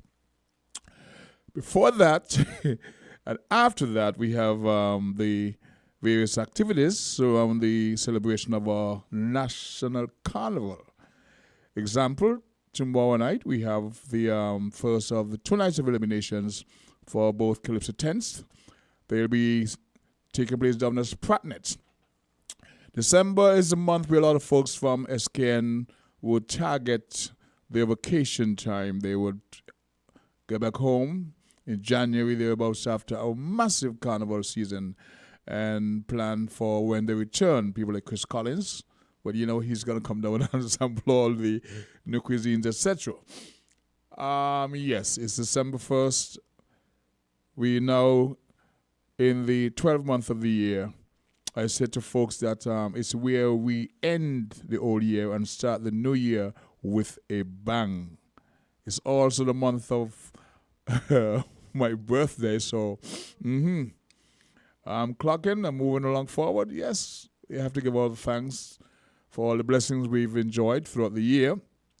Our ups and downs, we have lost some loved ones along the way. We've embraced some new family members along the way. We are in December, and so much and so many has been happening. We survived the Atlantic hurricane season unscathed to a very large extent. We had some rain and this and that, and we're here in December. It's a month where we also make lots of resolutions. At the end of it, sometimes we go to church on New Year's Eve and wake up for New Year's with new resolutions and going forward. I just hope that we continue to live in a zone of peace. We were discussing various topics earlier, and one of the things that came up was the issue, the conflict that more or less brewing between Venezuela and Guyana. And a contributor sent me an article which I'm going to read briefly until I get interrupted because it's called Voices. I'm just a moderator. We open the lines and entertain other persons. See what I'm saying? We have a caller. And I'm hearing bing, bing, bing, so I've lost the caller. Okay. Venezuela prepares for a possible invasion of Guyana or into Guyana. I think it's on Sunday that they vote on a referendum whether or not they shall try to... Okay. Let's see. Caller, you're live on Voices. Oh, praise God, I'm alive. Yes, December 1st, we're here again. Welcome back to the program. Man. It's a lot to give God thanks for, when I listen to this death announcement, I say, well, what's going on here, boy? Mm-hmm. Time to repent. Time to repent, to prepare to meet our God. Now, all the good news. Let me hear the good news and the good news and the not so good news. There was a graduation, they said, at AVEC. Yes. Where some women it was, or people, how we go? Well, young people. Right. Where they obtained their CVQ, Caribbean Vocational Certificate. Now, the queue for qualification, right? Okay. I was wondering. I was trying to figure out Q certificate. Good. Mm-hmm. Because it allows them to go anywhere in CARICOM and work. Because we complain about the other people, the Guyanese and the Jamaicans coming with their CBQ and getting the job. The qualification assumes that you would have pursued some training and have acquired some skills to do the work. Yes. Many of our people don't take advantage of that. They're still lingering. They do not take advantage of it. They complain. As you're saying, they look at who have two cars and don't figure out how they could get one. So I am glad because under the former PEP, people training, and those who are doing courses, you must insist that you be allowed or trained to get it. There is the national qualification, NVQ. That is good in St. Kitts, but it's not good outside of St. Kitts. So I am encouraging all those who go to technical college and whatever. Our workmen in the construction trade, prepare yourself, make demands, lobby to have access to the examination. Don't sit back and think that because you're here, you must get the job. When people hire you and you have nothing to show. Must be based on your qualifications. So I must compliment the government and the AVEC for doing so, and I'm looking forward to hearing more of our people, making it available to them. And a lot of you don't say, not me, I ain't going nowhere. I think some of us need to leave the country. As a member of the OECS, you are entitled to move and work in any of the OECS countries. Territories, yes. And in CARICOM, some jobs require a CVQ. And some professions are really not catered for. So do your work. Now let me get to the AIDS thing. Today is HIV, World AIDS Day. Yes. And listening to the news, by the way, the word is adolescent. There was a mispronunciation, but, we understand. Yes, the word adolescent. Now what is fueling this thing? It is well known, widely known that prostitution is one of our fastest growing business, practiced by both locals and foreigners. What do you mean by well known? So you don't know where to go? No, absolutely not. Might take a ticket, somebody take a picture, Never happened. It will never ever happen. I actually took a job one day to take some folks to a location. I was asked to come back within 45 minutes or so for them, and I did. Stayed outside, did my thing, went back for them. Yep. And when you hear, and a lot of our people spreading it. Oh, they're going by Tata and they're going by Fata. You understand? Yeah. I mean, in your town, it's like you're selling bread and rice and bread and so. Yeah, Chris Collins listening about Newtown. People take pride in it, and our young women are competing. Yeah. Because when they say the others in the business and what they acquire, they want the same thing too. Mm-hmm. So it's the same, they're coveting the people to their own harm. But what amazes me, while we know that this thing is publicly practiced and it is illegal, the man, they went down to the police knows. Nobody does anything. The HIV, they test them if they volunteer. In some of the countries nearby, I think it's Stacia also, right? They have to be tested every 3 months. Yeah, but they're professionals. They're professionals. It's established in those countries that this is an industry, so they identify and they have their license, so to speak, so they're professionals. But you can't make assumptions or presumptions on people living here because they go to a certain club that they engage and then they have to be tested. There's no database for that. Well, that is, Mr. AG, you got to get around it. Because when it comes down to adolescents, they have not even really entered into adulthood.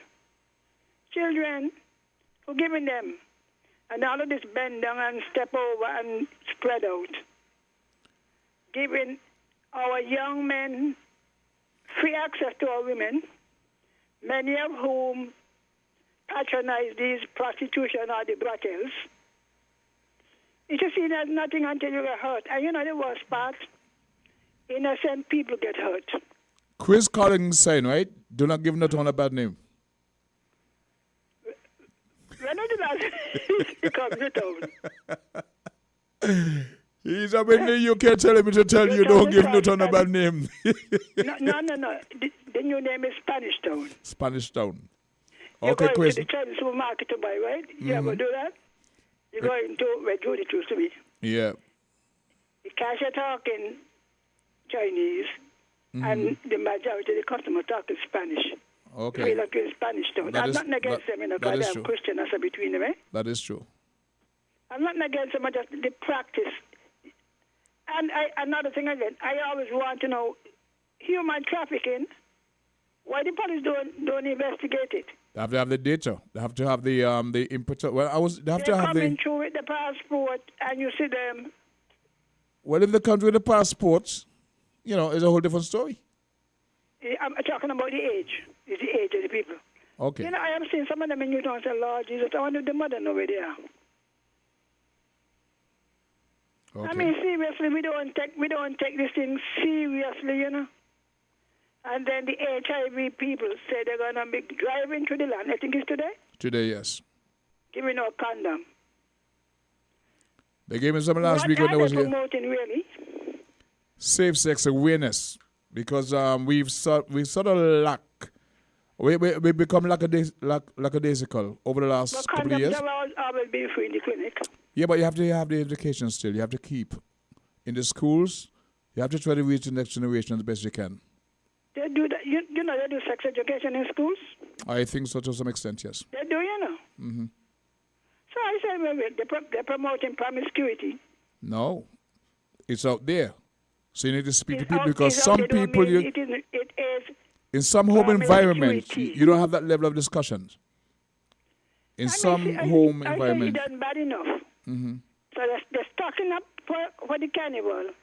And when we send our adolescents and early teens and so to town, they're already ready for them. We see the results in September next In year. September and some in October. Mm-hmm. I mean, for the data is there. I mean, I spoke with the data, say, look here now. So you know promoting it because when you're handing them out, do you ask to say the ID to see what age they are? Well, is prevention being better than cure? That's the whole mindset. But we got to have a change in our attitude and mind because we complain about, the female. Well, the female, they're encouraging it. But, I mean, the fathers in there and well, you're promoting it. Not necessarily. You're saying it's going to happen, so please be armed with information. And these are some of the preventative measures you can take. By giving everybody and anybody. That's what I'm saying, they should only be given to adults. Okay. But if the demographic shows that the younger people are becoming, well, I wouldn't say victims, but they're the ones presenting with these issues, then you have to target them. Well, I hope our males are studying. One night of pleasure equal to 10 years of pain, maybe more than 10, 12. And of course, the songs that we have. Nowadays, the CFBC free. You got up until the end of the 20s to work, what? Okay. All right, then. Thank you. And I expect a call from Lady Karen Hodge. So let's see who's on the line next. So, Chris, yes, the town has been transformed to what you call Spanish Town. I can tell you one night I went to the Gillies to get some, chicken, and they didn't have water. So I went next door, that little Spanish club next door. It was packed. And there are many persons I saw there. I'm thinking, wait, aren't you a family man, so on? Let's go to the phone line. They call it live on Voices. Good afternoon, the King. Saw you last night. Anyway, I stayed home last night and I watched you. Yep. Yes, man, I had a ball. I just have a ball at the tent. I wait every year for 10. Mm-hmm. And I will be there Saturday night and Sunday night. Yeah. And I'm going down to Champions Bar tonight to see the elimination of the soccer artist. There you go. Your support, so and we appreciate I wait that. for those things at ear time, but let me get on to some calypso. Let's hear you. The King, this is one of the many years where none of us could determine who is going to be the king or the queen this year. Based on what you heard so far. And who is going to win the Road March crown this year? Okay. So are you impressed? I must say high congratulations to all the participants. Mm-hmm. They really put in some work to the craft. Each and every performer, each and every band, each and every artist, they put in some work, the King, this year. Refreshing to hear. This year, the King, Yes, sir. I wouldn't want to be a judge at semi-final and even worse at Calypso final this year. Okay. Because the King, I am telling you, judging, this is going to be one of the hardest year you ever work in judging semi-final and final. Well, elimination starts tomorrow night, so I'll take it from there firstly. Elimination starts tomorrow night, so I'll take it from there firstly.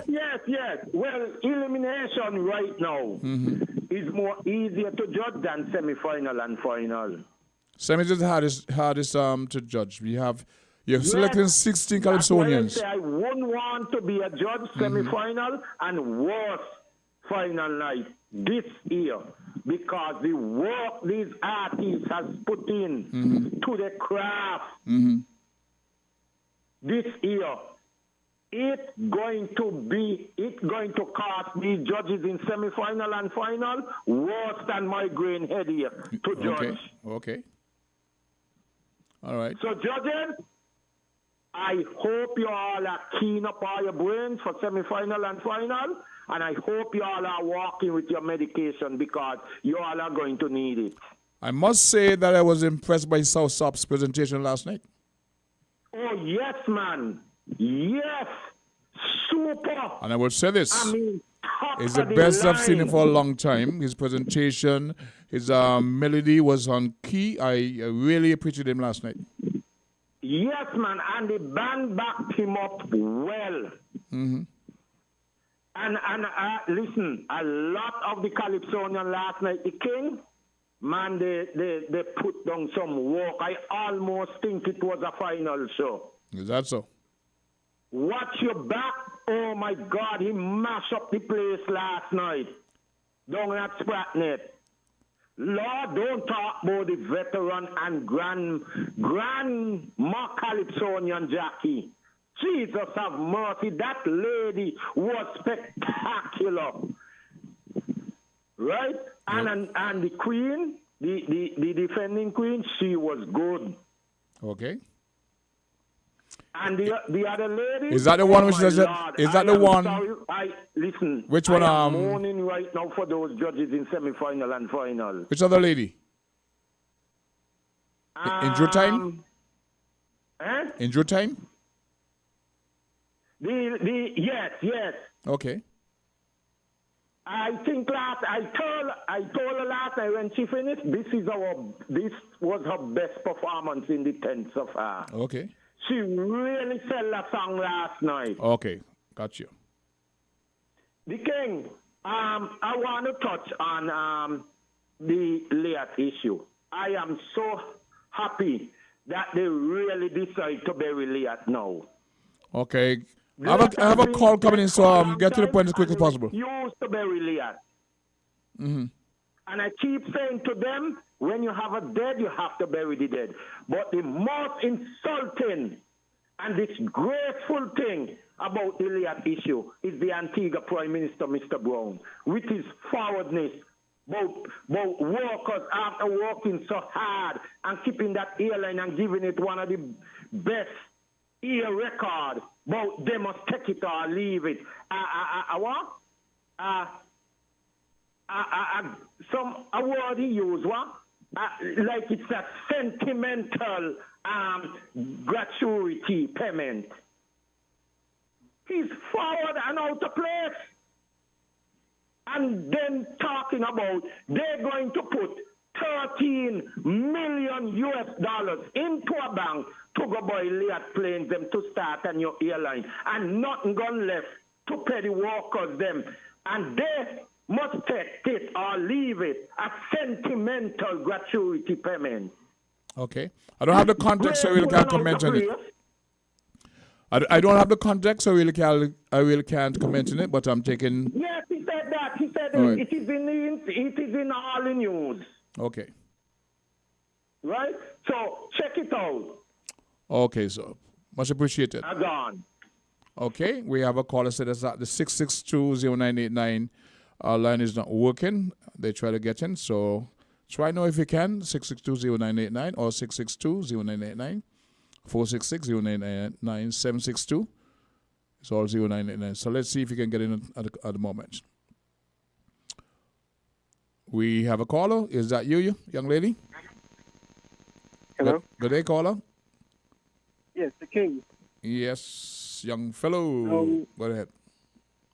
Yes, the King.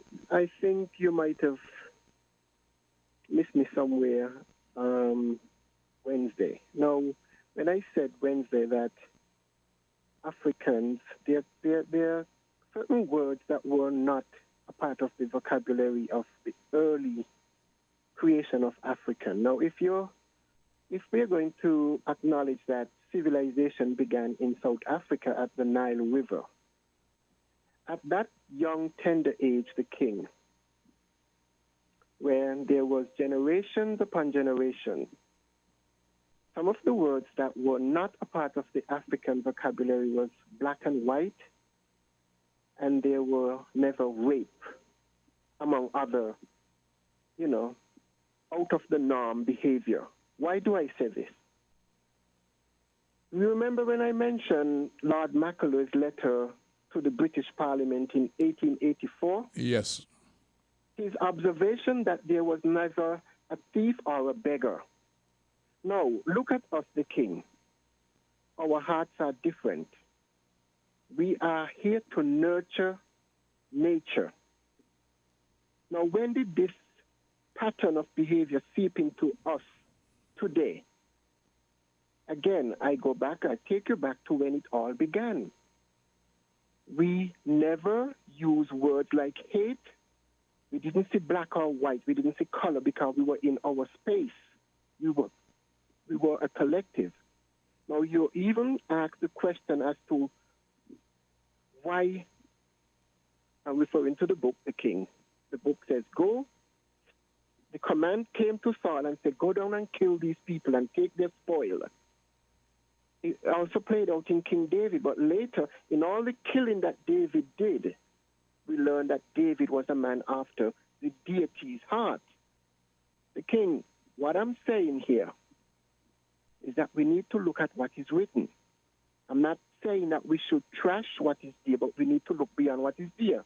Because the translators, to my understanding, the king, this is me saying this, the translators who translate what was written in the pyramid text, in all that you're saying and all that we read, that the deity have killed and ordered to kill, the writers who wrote what we have in this book, they have committed the act. Now, the question we need to ask, the very fact that they give us fear and they gave us God, it begs the question. The deity in the book that we refer to as God, is it the creator of life? Because life is everlasting, life is eternal.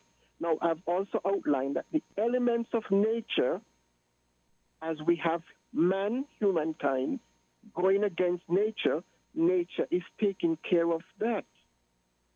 But to tell me that this deity in the book that have killed and ordered to kill, didn't kill Satan, but allow his son to be killed, but we know that our ancestors' blood was shed by those who translated the book. Are you following me, the king? Yes, but I'm trying to connect with what the commentator would have made. Well, you see, now you said that you don't, and correct me if I'm misquoting you, you don't believe that there was never rape. I'm not saying that there wasn't rape. I'm asking the question, when did we become, or when we became starting to commit these acts? I am saying that the generation of who we were first, we weren't like that. Okay. Are you following me, the king? And again, the very fact that it is in the book that God has killed and ordered to kill, the translators put it there because they have committed these acts, and they're justifying what they did by saying this was God's will. You ask the question, how could a people go and consume people and take their land? Well, it's in the book, and we gravitate to the book. Are you following me? Yes, I was also indicating creator, that it's deity, inherent in human nature. I was also saying that it's inherent in man's nature to transgress. Well, you see, now all of that, yes, we have become. Remember, I've stated, nothing is wrong with us. Something happened to us. Nothing is wrong with us. Something happened to us. Okay. It is deep, the king, and most people are not ready for it. Thank you for hearing me, man. You're very welcomed.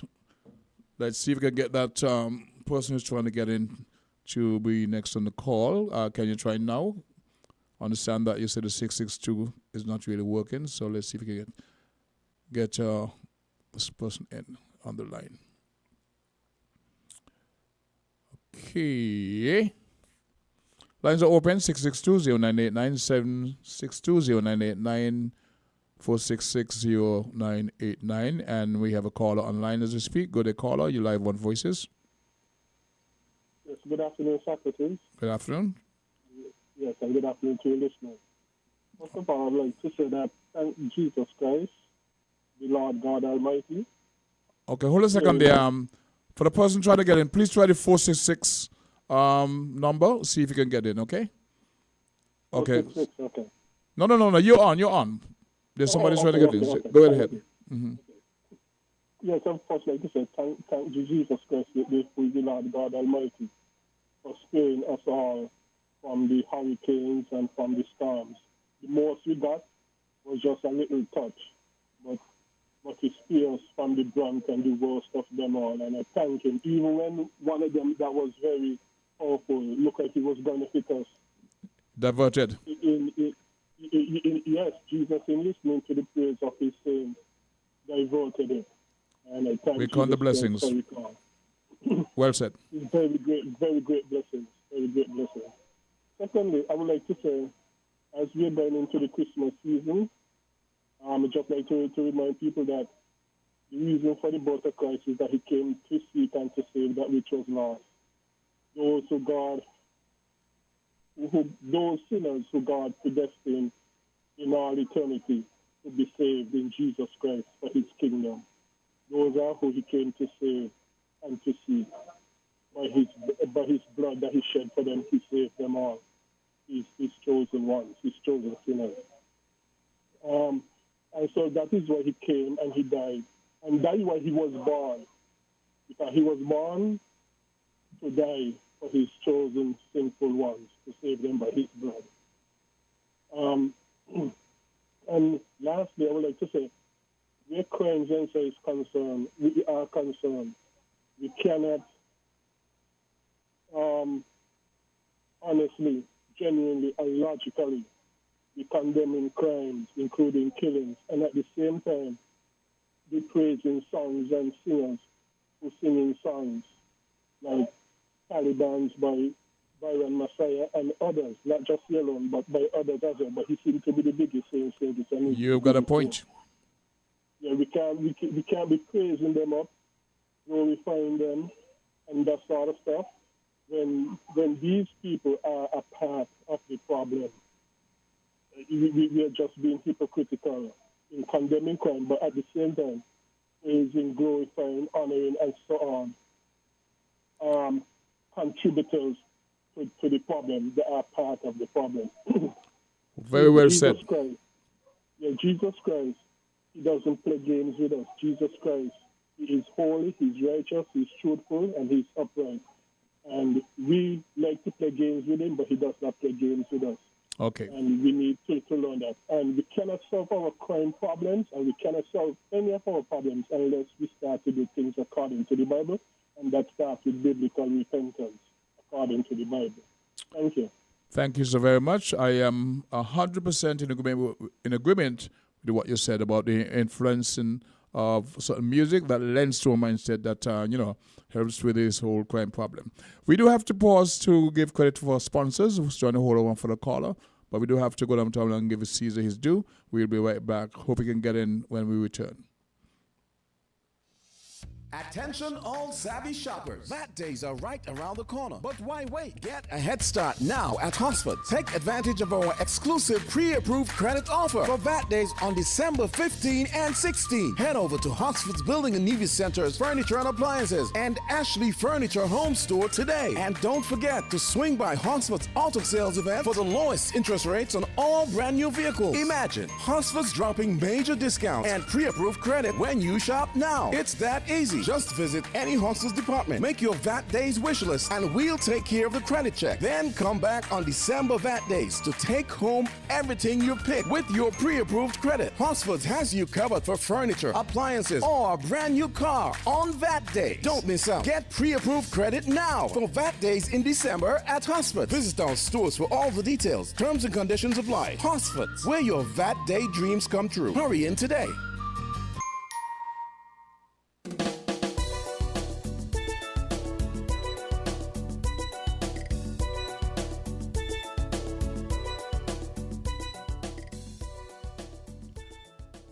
Good afternoon. Welcome back to the program. And I think we'll go straight to the phone lines. Go to caller. You're live on Voices. Hi, good afternoon. This Good is afternoon. Karen Hodge calling. Who is AB again? This is Karen Hodge, Mr. Hodge. Welcome back to the program. Welcome to the program. What's up? Thank you. I would like to talk today about what's happening down at Fort Dante with the cruise season. Okay. To me, I must say, this is my opinion. The cruise season has not started as yet.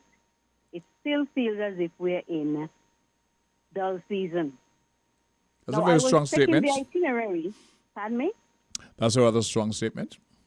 I know. That's why I said it's my opinion. Okay. No, I was checking the itinerary for December. And in looking at December, today, we have a small dinghy out there. Dinghy? And we have on dinghy. We have on 930. Saturday, which is tomorrow, we have one with 1,936. On Sunday, we have another one with 1,360. That's the capacity. That's not the actual figures that they bring, but you're quoting the capacity, That's right? the capacity that they can hold. Yes, Okay. sorry. That's the capacity. On Saturday the 9th, we have one with a capacity of 600.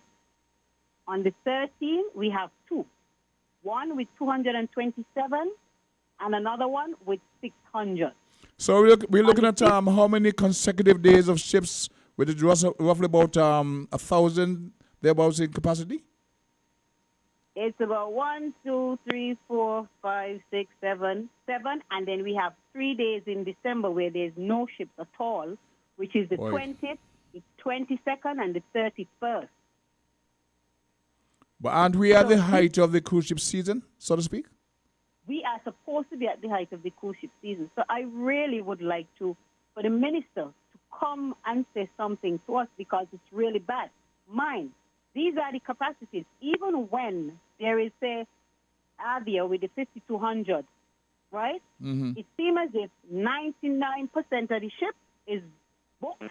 It seems as if the people on the ship tell them, when you guys go out in the passage, walk straight because the taxi drivers, because I heard some guests told me yesterday that they were told that the people on the outside are not certified taxi drivers. She would have come from the ship directly? Pardon me? She would have come from the ship in port yesterday? Was it yesterday? Yes. Mm-hmm. And my thing is, if you look at what's going on down there, maybe back then we had about a 10% of the capacity of the ship for the independent drivers, the independent taxi ambassadors, even though they think that we are just taxi drivers because one of the officials said we are just taxi drivers, so they don't see us as anything anymore. Mm-hmm. We are just taxi drivers. If they really look at it, I don't think we have 1% of the cruise passengers for the independent taxi drivers. Even if you try to eliminate the passengers from coming through the building and going in the line that they wanted to go into dispatch, it still is not moving. For the season, in the rotation, I have gotten one rotation job for the whole season, and the season started at the end of October. How many persons are in the beginning, rotation? Let's look at that and the frequency of jobs from that dispatching point. How many persons are registered in the rotation in terms of numbers? I am not certain, but I know it's over 300. Okay. And out of the 300, a lot of people have jobs, so they don't come down. So even if you look at how much move the day, say they call from 1 to 40, mm-hmm. from 1 to 40, reality is that only about 6 taximen actually moved and went and did jobs. And when you look at the quality at some of the jobs, it makes no sense. So right now, a taximan will make $1 today, and you're not going to make another $1 probably until January, and that is the reality down there. So when people see, oh, you had 3 ships in, you had 4 ships in, the independent taximan, and once you're not link up with the people who doing all the work, cantors and scenic, and so you're not making any money. One of the things I find that I have a problem with, you mentioned a company and the others who do tours. My issue is that they're allowed to do a large amount of the beach jobs. The beach job is where the majority of the taxi drivers make their money because if they have pre-booked tours. But these companies now are taking a large swath of the beach jobs. And that bothers me. Because that was a line where we could compensate, but they're doing beaches. You're registered to do tours, but you're given permission to do the beach jobs. And that is where many of us stand on the daily and go home without a job 2-3 days in a straight. People don't understand that. So up to when you get a job on the third day, you would have bought petrol 2-3 times before, you don't get a job. Exactly. Tourism is rallying and lobbying for the president them to go to sea trade. Mm-hmm. I know of a person, an independent person who's gone sea trade twice now. Mm-hmm. And when you look at the amount of jobs that person is getting, it makes no sense. To me, this is just my opinion again. It seems as if when you go to sea trade and you give them your ideas, it seems as if they take your ideas and they use them for themselves. No, another problem I am having, and I'm hearing it because it's ridiculous. I know of 2 local persons who had bike tours. I don't see them anymore. What I am seeing now is people from off the ship, coming off the ship with bikes. They don't know the traffic rules, and they just drive. They have your whole up. You paying your tax. You have things to do, and they have your whole up, and they don't care. Now, why the government don't just plan out a route for them instead of they could just go anywhere where they want, and they do not know the traffic rules? Let me speak to that if I can. There were vendors who offer that service in terms of bicycles for the guests, etc., etc. A particular cruise line decided to bring their own bikes on the cruise ships for the passengers. So to each country they go to, they use their own bikes. So they completely cut out the local vendor. Minister then, he was the Minister of Tourism, Ricky Skerritt. He objected to that. And he was told by the cruise lines, if we can't bring our own bikes to your country, we're not coming. The government backed down. So a local vendor invested in that service of providing bicycles to rent to the cruise passengers here on land. The cruise ship brought their own bikes, and when Minister Skerritt objected to it, they told him in no uncertain terms, if we can't bring our own bikes for our own guests, we pull out. They back down. And they're emboldened to do that. Okay, so that cruise line own all the ship them? Well, they are only one or two bring bikes. Not all the ships bring bikes. Exactly. But all ships or have that don't bring that feature. What I'm saying, like Queen Mary too, they don't do that. Exactly. They don't do that. But I am saying too, because what are we making from it? $5 a head. The government, they're mashing up the road. They're causing problems in traffic. And you can't do nothing about it. Another problem I am seeing down the port. They open up a second gate down there, and nobody is manning that gate properly. You understand? Nobody is manning that gate properly. Yesterday again, I am very inquisitive. I walk around to the back, and I saw guests coming out. There was 4 guests in particular, who came to the gate.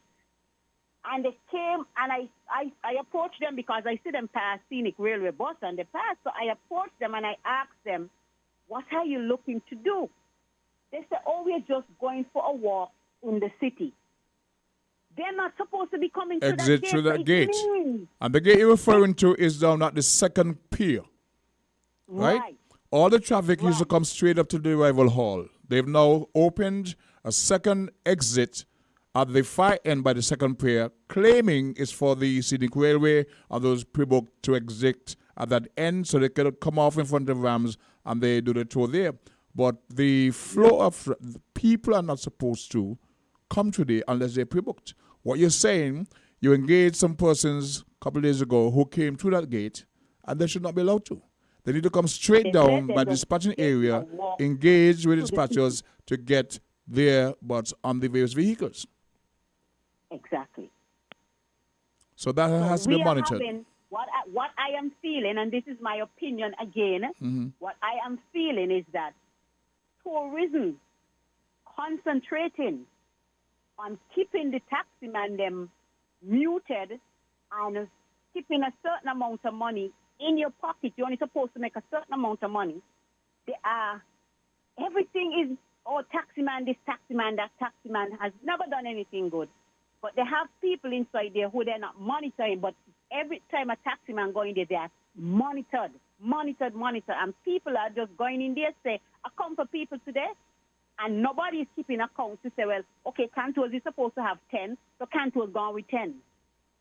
Nobody keeping account on that, so nobody know what they're supposed to come out with.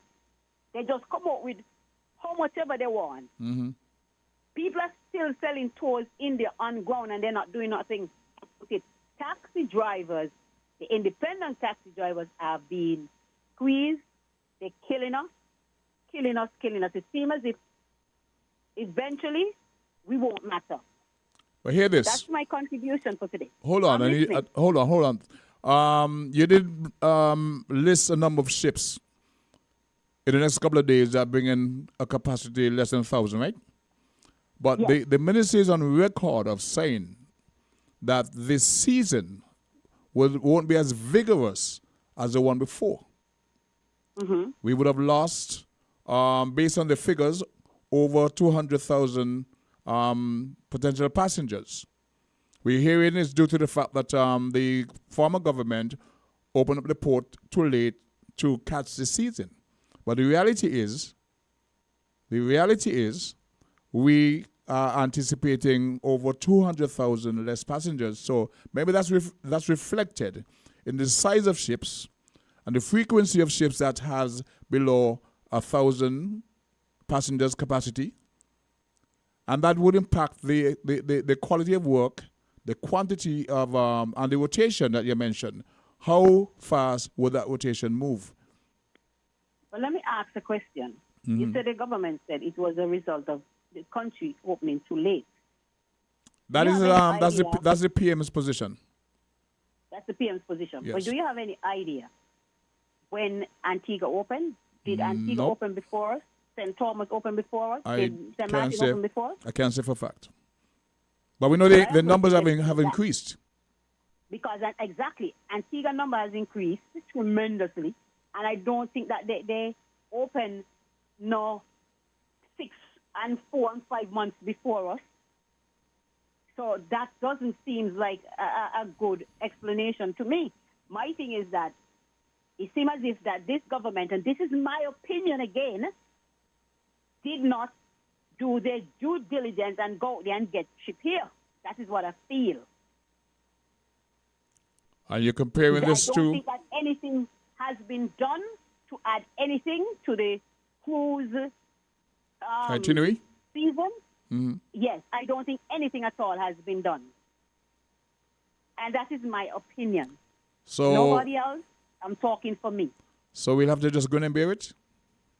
It seems as if, well, because again, if we try to do anything, we are threatened that there's people out there who want to come in, so you're going to do whatever you have to do. I see. So you're not supposed to talk, you're not supposed to do anything, you're supposed to just sit down, grin and bear it. Nobody's trying to help out taximan in anything at all. I'm on Voices. That's me for today. Thank you. My name is Karen Hodge. Goodbye. Well, Karen Hodge, I want to thank you for that contribution because what you've done is what many other drivers have been grumbling about. And I said them on voices. Call, make your thoughts known. And they're afraid. Anyway, thank you for that contribution. Let's go back to the phone lines. Good day, caller. You're live on voices. Yes, I think that the Socrates are saying that in the last call. I would just like to remind people over and over again that if you die without Jesus Christ, who is the second person of the eternal Trinity, you would end up in hell for all eternity. Only the blood of Jesus Christ can save you, can save anyone from hell. And we must put our faith in the gospel message to be saved by the blood of Jesus Christ. Because Jesus Christ is the second person of the eternal Trinity. He is the Lord God Almighty, just like the Father and the Holy Spirit as well. And lastly, I would like to let people know Christmas. December the 25th is only the beginning of Christmas.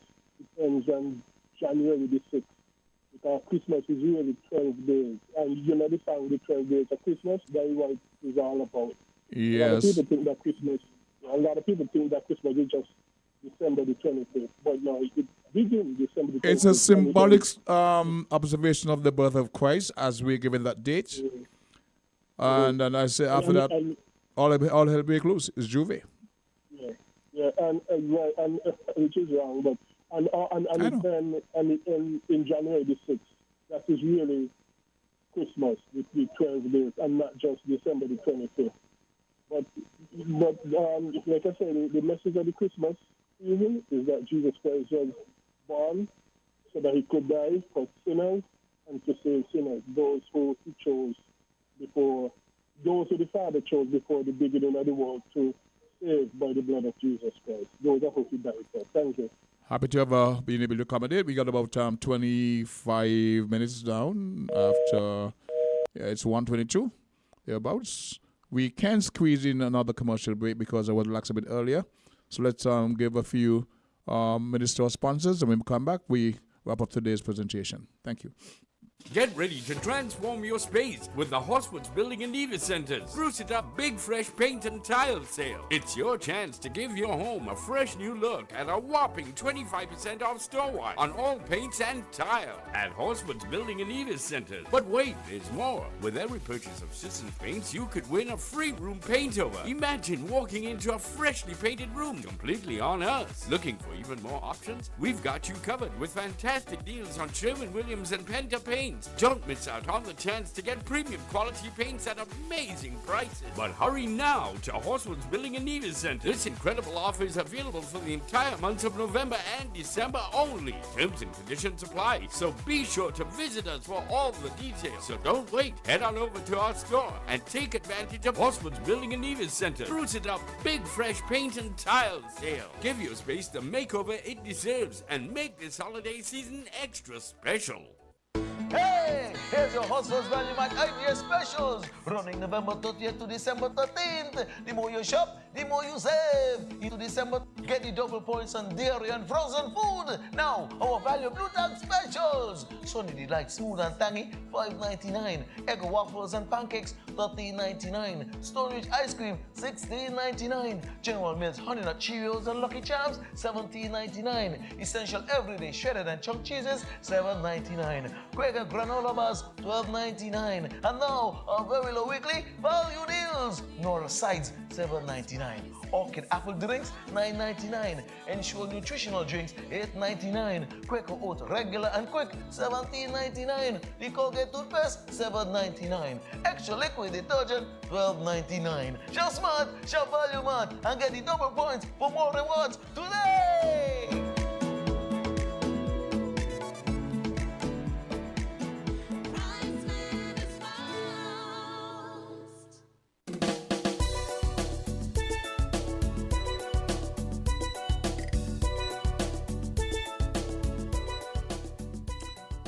We got about 25 minutes down past the 1 o'clock hour, and we go straight to the phone lines. Go to caller, you live on Voices. Good afternoon, Mr. Hodge. How are you, sir? I am blessed. Okay. I was listening to the second to last caller speaking about the post-Zanta error. Mm-hmm. And I think she was trying to score some points here, and I don't agree with it, with what she was saying. Okay, go you ahead. You know better. How many people are involved doing taxi as taxi operators? How many people? They have it's almost about 400 persons registered. But how many people are applying the trade is a different question. Then you have some who are doing taxiing and still doing the HR, some of them still working and coming off to do a little XYZ. Yes. So, in other words, I'm going to tell the lady, I respect her for what she was saying, but there are rules and regulations people have to govern by. You're talking about the vessel from off the ship. Mm-hmm. This is not just now, it's happening. It's happening all when the ship them used to be up at the dock with Mr. Medlard Bessisol. So he was a police officer. Lee. David Lee. Lee. Mm-hmm. Vessels used to come off the ship to go in town, but they used to have a tutor or somebody to... An instructor along with them. Right. And even a police used to be driving around showing them the route. Mm-hmm. So why should that lady talking about the coming off the ship with the bicycle and mashing up the roads? It is the truth of the Hajj. I think you should have stopped her and explain to her. What are you talking about? No, but I heard... I let you speak. I let her speak. Why would I stop her? I'm not vexed with her. I'm not vexed with her.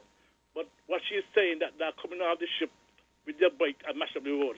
She was speaking to the fact that there were vendors here who rented bikes to the tourists. Same as we have car rentals. Why were they allowed to bring their own bikes to a country and allow a local business person to go under? That was the point she's making. But the fellow Robert who passed away, he used to be in charge of person who with bicycle, used to have bicycle and all things, Mr. Hajj. I think we're different pages here. Went into that trade by getting people to go and bike. So if the people then decide to bring their own bike, what can you do? There's nothing you can do. Really? The people say that they come in, well, what you can do, let them say, well, all right, if you ain't coming, the people are going to suffer. And then you're going to say, oh, just because. No, you have to, rules and regulations have to govern by. That's not a rule or regulation. That's a policy that they impose on the country. I agree with her in what she said, but there are certain things you just cannot implement with the the tourism. The tourism have the work cut out and they have to go according to it. The ship them now is cutting back, and that's the whole fact about it. The ship them is cutting back, so you wouldn't find as much ship used to come years gone by to under Mr. So are you saying that she should not express an opinion about it? Is that what you're saying? I'm not saying she's not, but you should tell her, look, these are the situation. And there are some taxi drivers down there is not in a union. How many union you all have down these taxi drivers? How many of them they go to the thing? You tell them, look, come join the union. They want to join the union. There are taxi association union and taxi drivers is not joining it. So when he come down to we who don't want to uphold the law. When the season going in, what are we going to do? But I'll say, oh, blah, blah, blah. No, the part is ours. We have to take the bull by the hand and say, look, a spade is a spade. Join the union and everybody will be able to see $1. I'm not saying she's not right. She's right. I 100% I agree with her with what she said. But there are certain things you have to explain to them. So you're in the business line enough to tell some people, this is it, and this is it. Not to let them speak and think that people say, oh, see, that's the same thing. Not to let them speak? But sometimes you're the person at the helm supposed to stop them. I see. And have a reaction with them, engage them in certain things. I see. Anyway. It so happens that we're out of time. You're the last caller and appreciate your contribution to the program, but we are out of time. I'm not in agreement with what you're saying, but it's a different story for different day, different time. Understand? So we want to thank caller. How are you getting through with the people with the strollers then? The walk, mountain? They're there. Miss Donald is collecting, but, I don't like the response from the people who not those who received them. But I was promised a letter of gratitude saying thank you for her from the ministers and this and that, and I shouldn't have to beg for that. But that's a different story for a different time, okay? But for the folks who are receiving them, they're very grateful. They've thanked her, and we're happy with that. But we are actually out of time. So once again, thanks to all of viewers, listeners, and those who made a contribution to the program. Monday, God's willing, we'll have another presentation of Voices. Okay? Until then, peace, love, and a much better tomorrow.